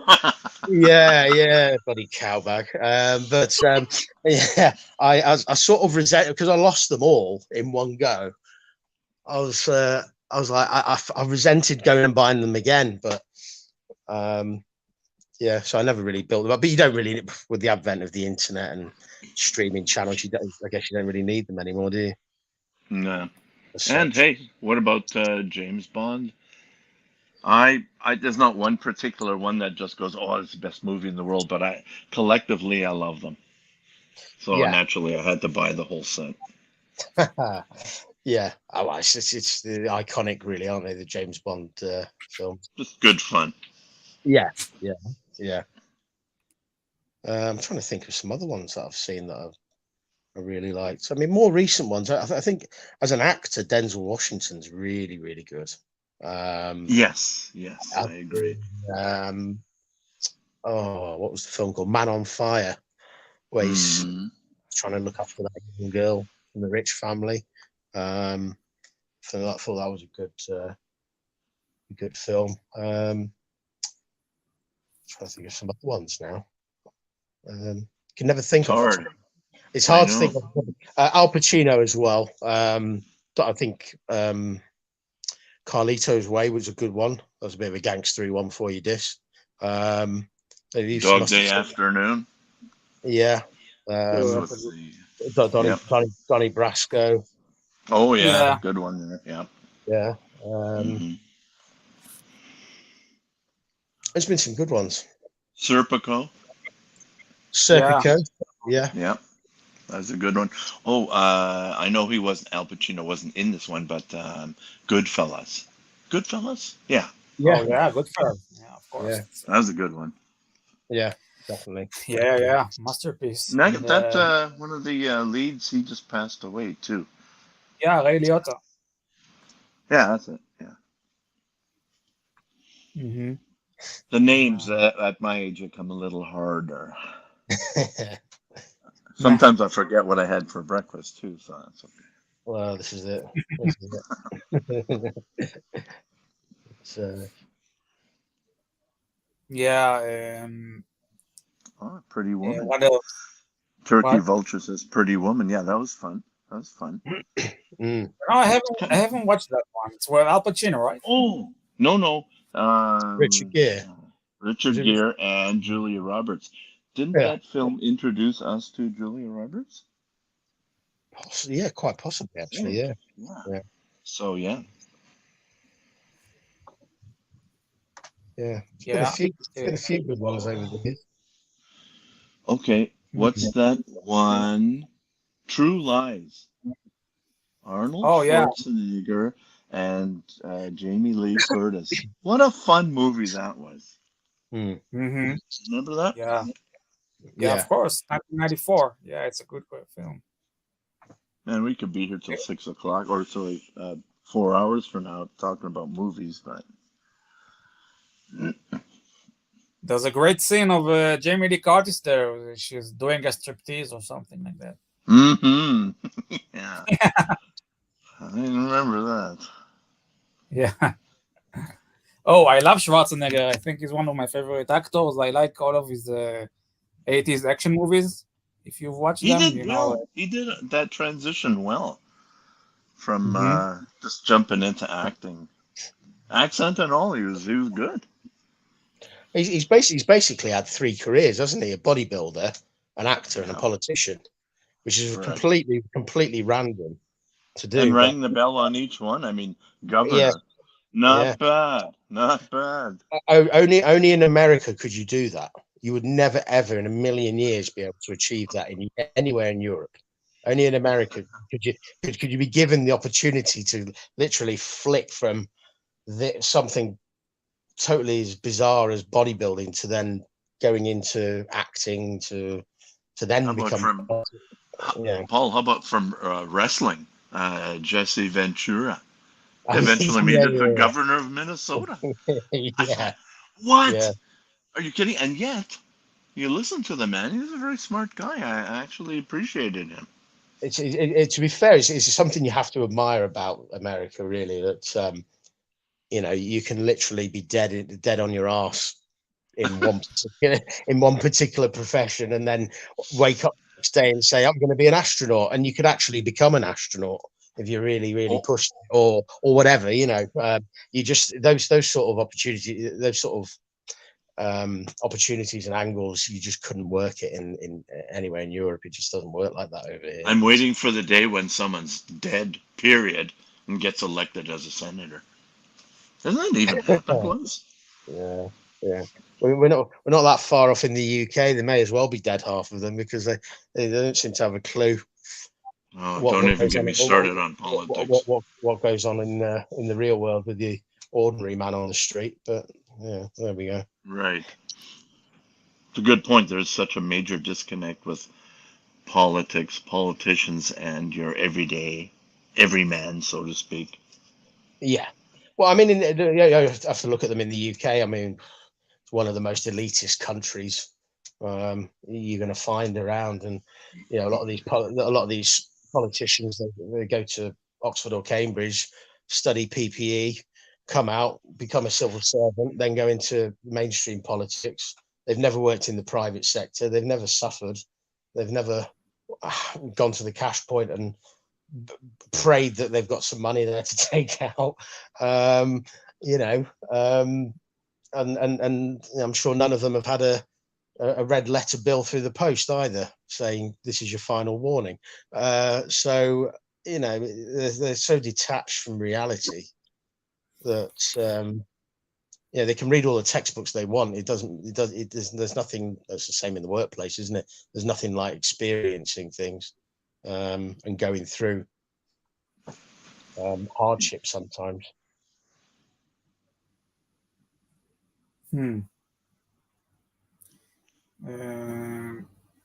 Yeah, so one of my favorite films is Commando with Schwarzenegger from 1985.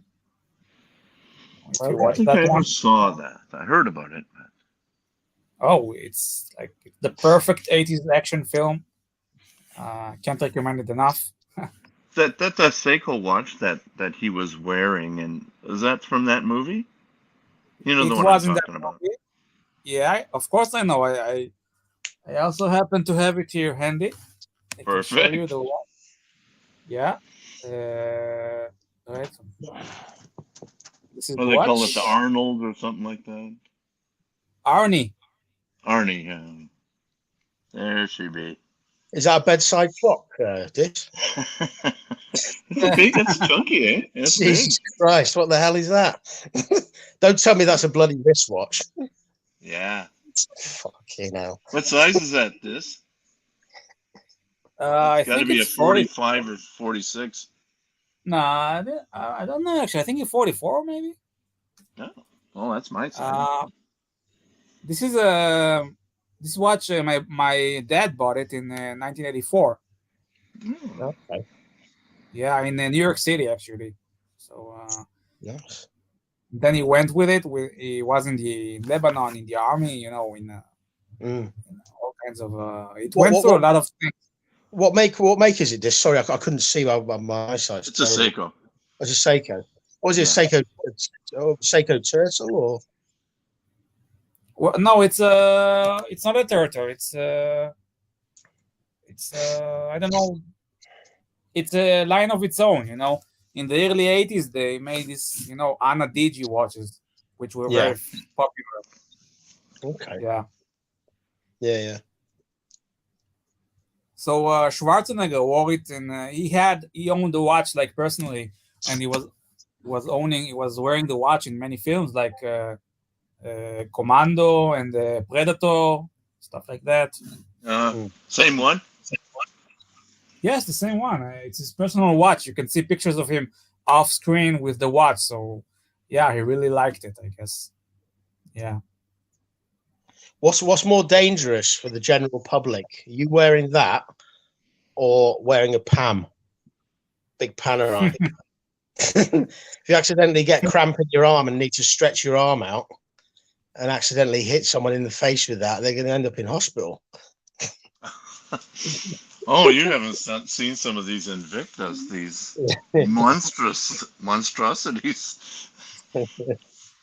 I actually have one Invicta. It's big, but some of these things are huge.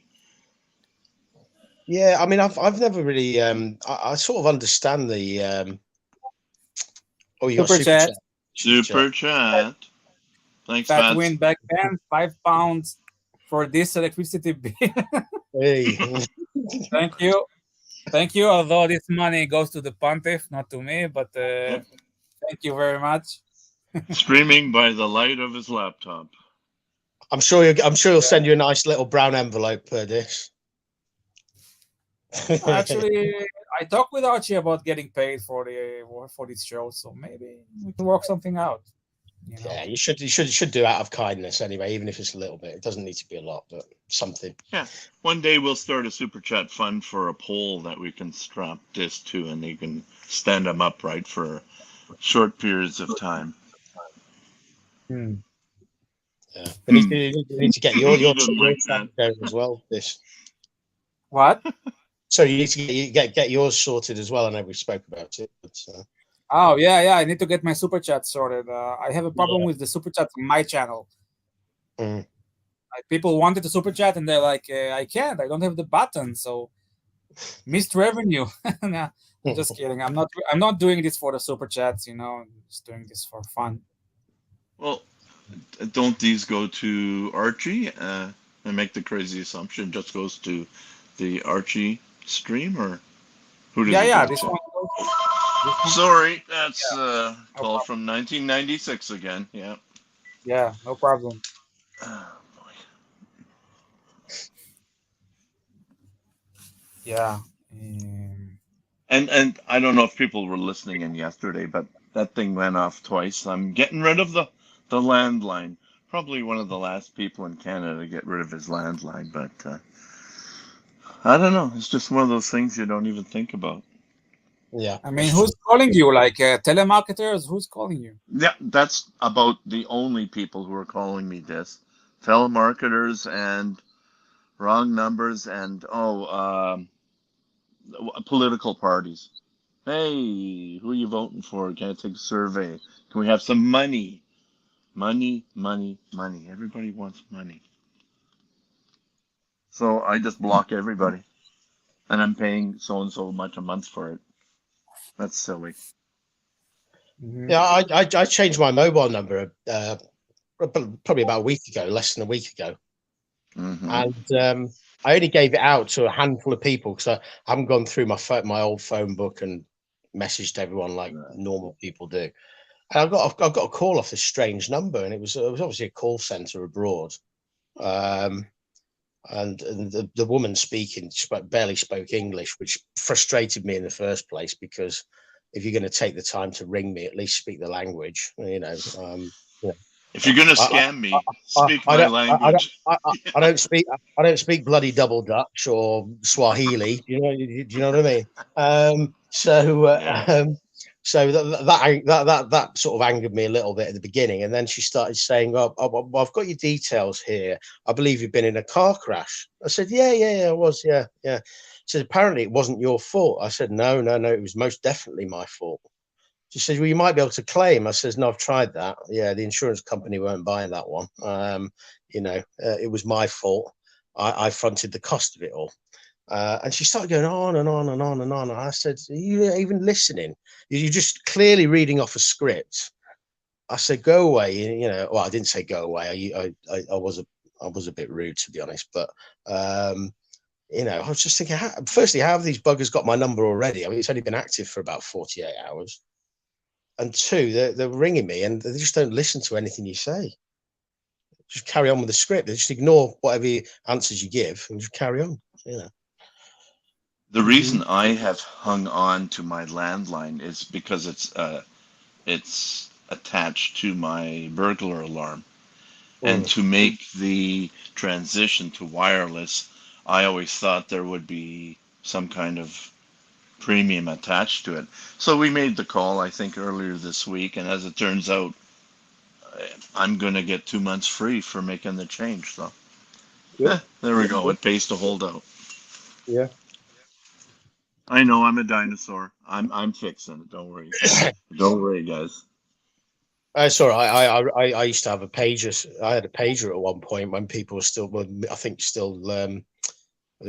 were moving from Nokia phones to smartphones. I was like, I'm not giving it up, and then I realized no one else had one, so I had to give it up. The day I retired, I was still carrying a pager. Yeah. I hated that thing. Oh, They kept were going off. crap looking back on them. I couldn't It afford kept, I couldn't afford a smartphone at the time. Everyone was getting all these smartphones, and they were saying, "Oh, get a smartphone." I was like, "With what? Fresh air? I can't afford one." So well, I worked for the Canadian government, and so every time somebody wanted something, and had to get approved, they'd have to buy 3,000 of them because there's a lot of us. So it's a matter of money, right? absolutely, same with everything. Yeah, Kubrick is Turkey Vulture's favorite director. I think he's mine as well. It's I just love 2001: Space Odyssey. oh yeah, As a teenager, that was my favorite movie.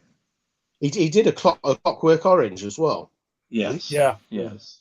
Yeah, It's that was a bit of a Space disturbing Odyssey. disturbing Yeah, film. Space Odyssey is such a it's not an easy to digest film. It's a very slow, very smart, but I mean it's amazing. The visuals, the music, the Strauss that plays in the Oh, background. yeah. You Uh, can't. You have to see that one more than once. That's for yeah, sure. yeah, for sure. Uh, I actually find it quite. It's pretty scary. I mean, especially during the end. I'm not spoiling anyone for anyone. It's a film from 1969. Uh, Hmm. when he, when what's his name, Bowman, the character Bowman, he gets into the what's the name of that thing? Hal. You know what I'm talking about? And Hal. The machine. no, yeah, I mean, Hal is scary, no, but in the end, he gets into that thing, no, that drops from the sky. I'm not sure if that's it, Oh, the if I remember. monolith. Or Yeah, the monolith. I mean, okay. he ends up in that room, right, where he gets old. Yes, that was cool. So yeah, That so was cool. this is so like frightening, and I mean, with the music and yeah, amazing movie, amazing You're movie. scared to get old, or worse. Oh yeah, I'm scared to get old. Of course, I'm scared to get old. That's okay. You're younger though. That's perfectly natural. Mm, yeah, I guess. Well, we could go down this rabbit hole and get into it. Then we lose all the chat, lose all the viewers. might have to save it for another day, Justin. Honestly, I think so. I think yeah. so. I haven't got the stamina to go down my rabbit hole on that one today. So, Yeah, yeah. dear. Uh, And I but realize it's kind of nighttime for this, and also for you, Paul, too. yes, it's just coming up to 8 o'clock here. So it's 10 o'clock where you are. This is it. Yeah, for me, Yeah, it's two in the it's 10 afternoon. o'clock. 10 o'clock. This is the streaming machine at the minute. He can bash out 3 or 4 hours himself and then do another 7 hours on everyone else's stream during Yeah, the that's night. true. Yeah. Neil, we have Neil. Hello, humanity. Good to see you, Neil. Hi, Neil. Neil is a legend. This I'm going to be Yeah. rude if that's okay, and love you and leave you. I'm starting to get what's known as food face, which basically means I'm hungry. Yeah, man. Of course. You, Go eat, man. thank you firstly for having me on the stream. Thank you for also helping with my diet, because I've now not eaten for almost 4 hours, which is pretty good going for me. Um, yeah, and Justin, pleasure to speak to you. Sure, we'll speak again. Same to you. And I'll catch up with you later, Dis. Okay, man. Bon appetit. See you. See you later. Take care. See you in a bit. Bye, bye. No, watch. You're gonna eat twice as much. Yeah, Anyway, Turkey, man. so Some classics. Yeah. we'll talk for another short spell, and then I gotta go do my thing here too. Yeah, no problem. I'll drop the Um, link if anybody wants to join. Talk about movies or whatever you want. Full Metal Jacket. Yes, The Shining. Eyes Wide Shut. I did not see. Mhm. Did not I see actually that. did. I watched it once. It's an odd movie. I guess you have to watch it a few times to understand it. Okay. Yeah. Hey, how about the movie Fargo? Oh, yeah, man. I love the The Coen Coen brothers. brothers. Yeah. Yeah, and especially that movie. They also You made know, a show. You probably know it about it. yeah, I didn't take any interest in that. The first You time I should saw watch the it. movie Fargo, I didn't like it. I took it too seriously, and living right, I'm 2 hour drive from there, right? And I go to Fargo for the weekends a lot with my wife, and I kind of thought the accent that they gave these Minnesotans were just a little nuts. And I just didn't realize it was just a living caricature of the people that live there. So I kind of watched it again probably a year later, and I loved it. It's kind of Mhm. like, yeah, that's normal everyday life. That's funny. Justin, Neo has a question for you. yeah, is that where you from, Justin? I'm from Winnipeg, Canada. How about you? Mhm. Yeah, where is Neo from? Neo is Let's see, Neil. Let's guess quickly before he answers. Coen Brothers movies rule. Fargo is a perfect film. No Country is a compelling, especially the West Texas area. No Country for Old Men. Yeah, it's a good Oh, film. yeah, yeah. That was interesting. Did you see that one? Yeah, of course. It's very, I liked very his good. method of executing people. We won't Oh, give with that that away thing for the anymore. cows, the air Yeah. pump thing. That's Yeah, a that's yeah. about 100 pounds you gotta lug around though. It's kind of like, oh, that's a lot of work. But and Mhm. that guy was in the James Bond film. Remember the villain in uh, No Country for Old Men or whatever it was. Javier He what? Bardem. Yeah. He was in that Bond film. I can't remember Oh, the I didn't watch. title. I don't watch.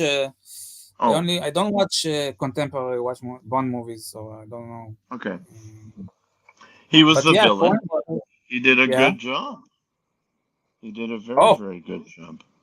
he's a great actor. Yeah, he's a Hmm. great actor. Yeah, I love the Coen Brothers. I gotta recommend their first film, which is called Blood Simple. Uh, it's a very good film. Barton Fink, Miller's Crossing. Yeah, man, great stuff.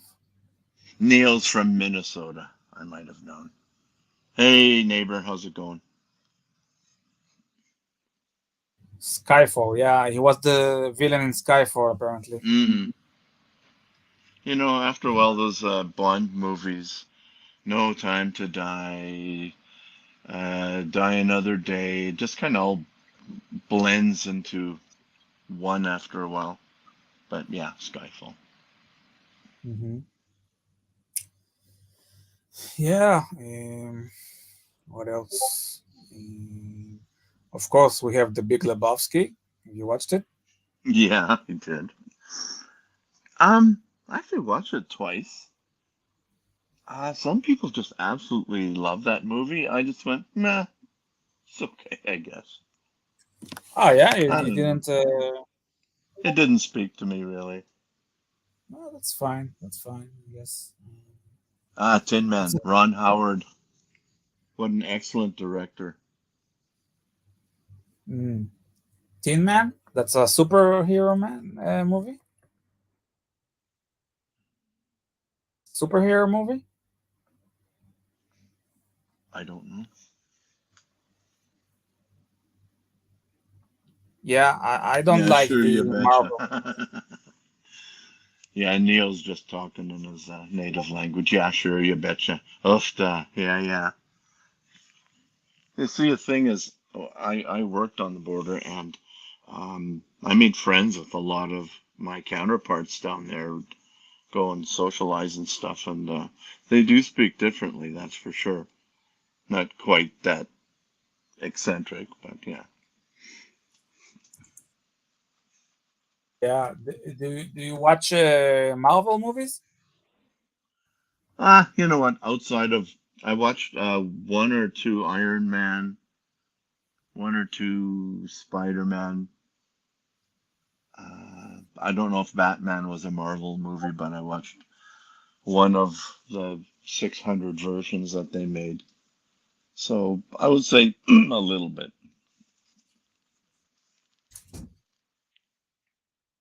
I take it you do.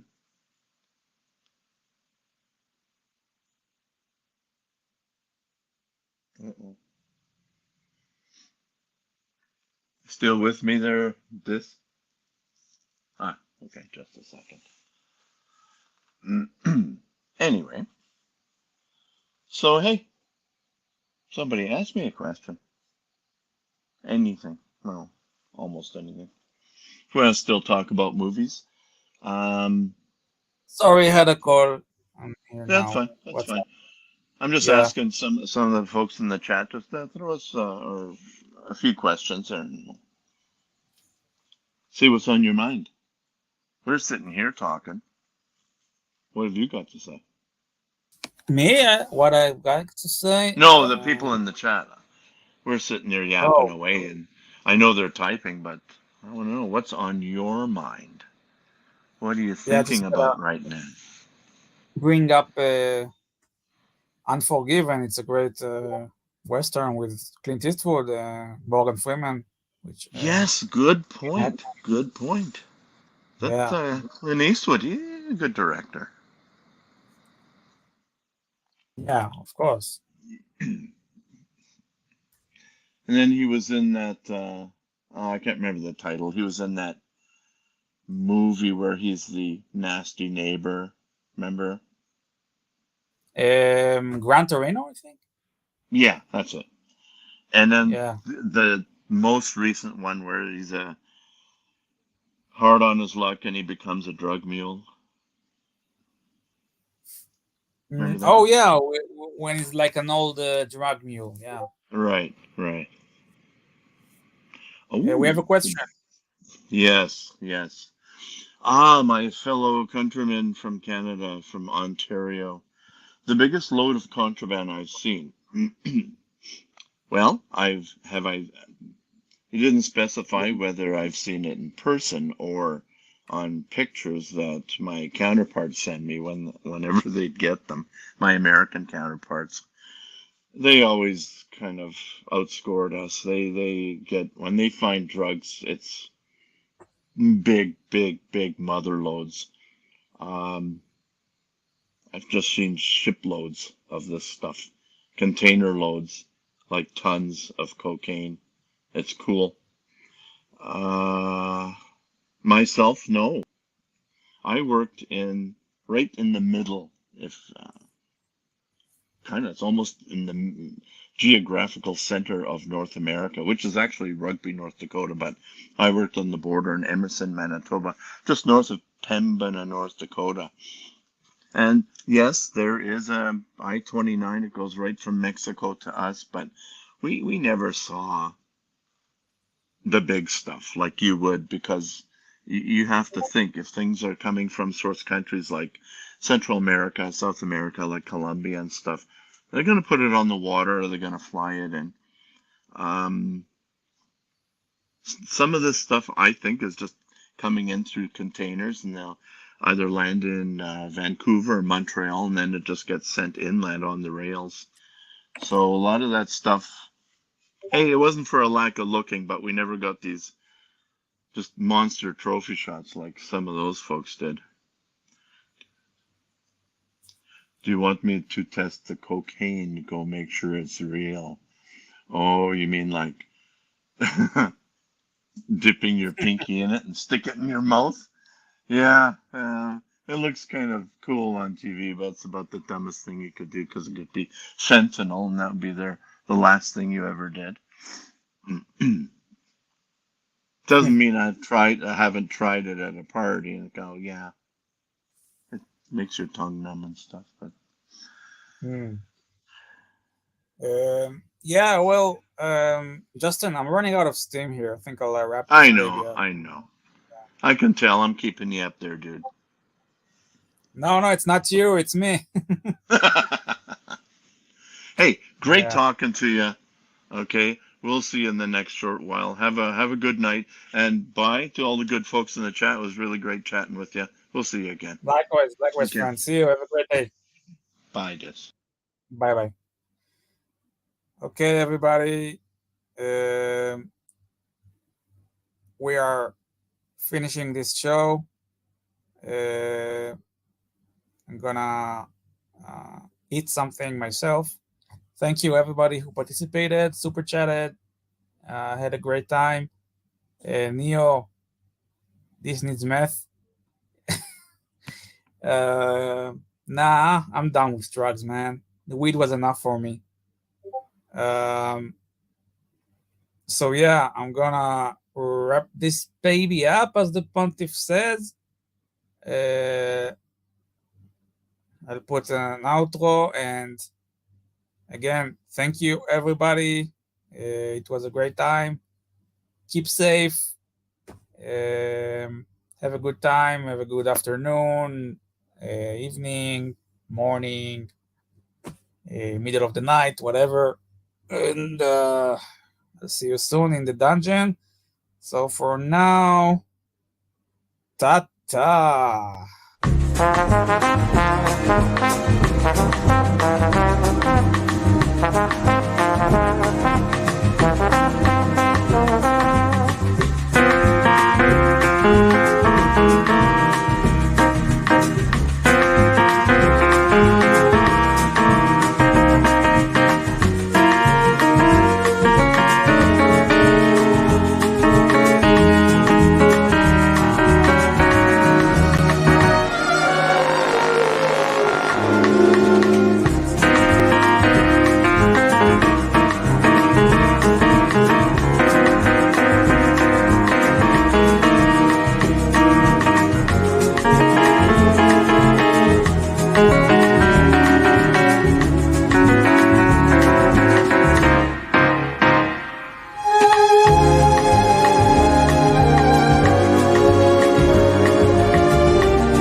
Thank you.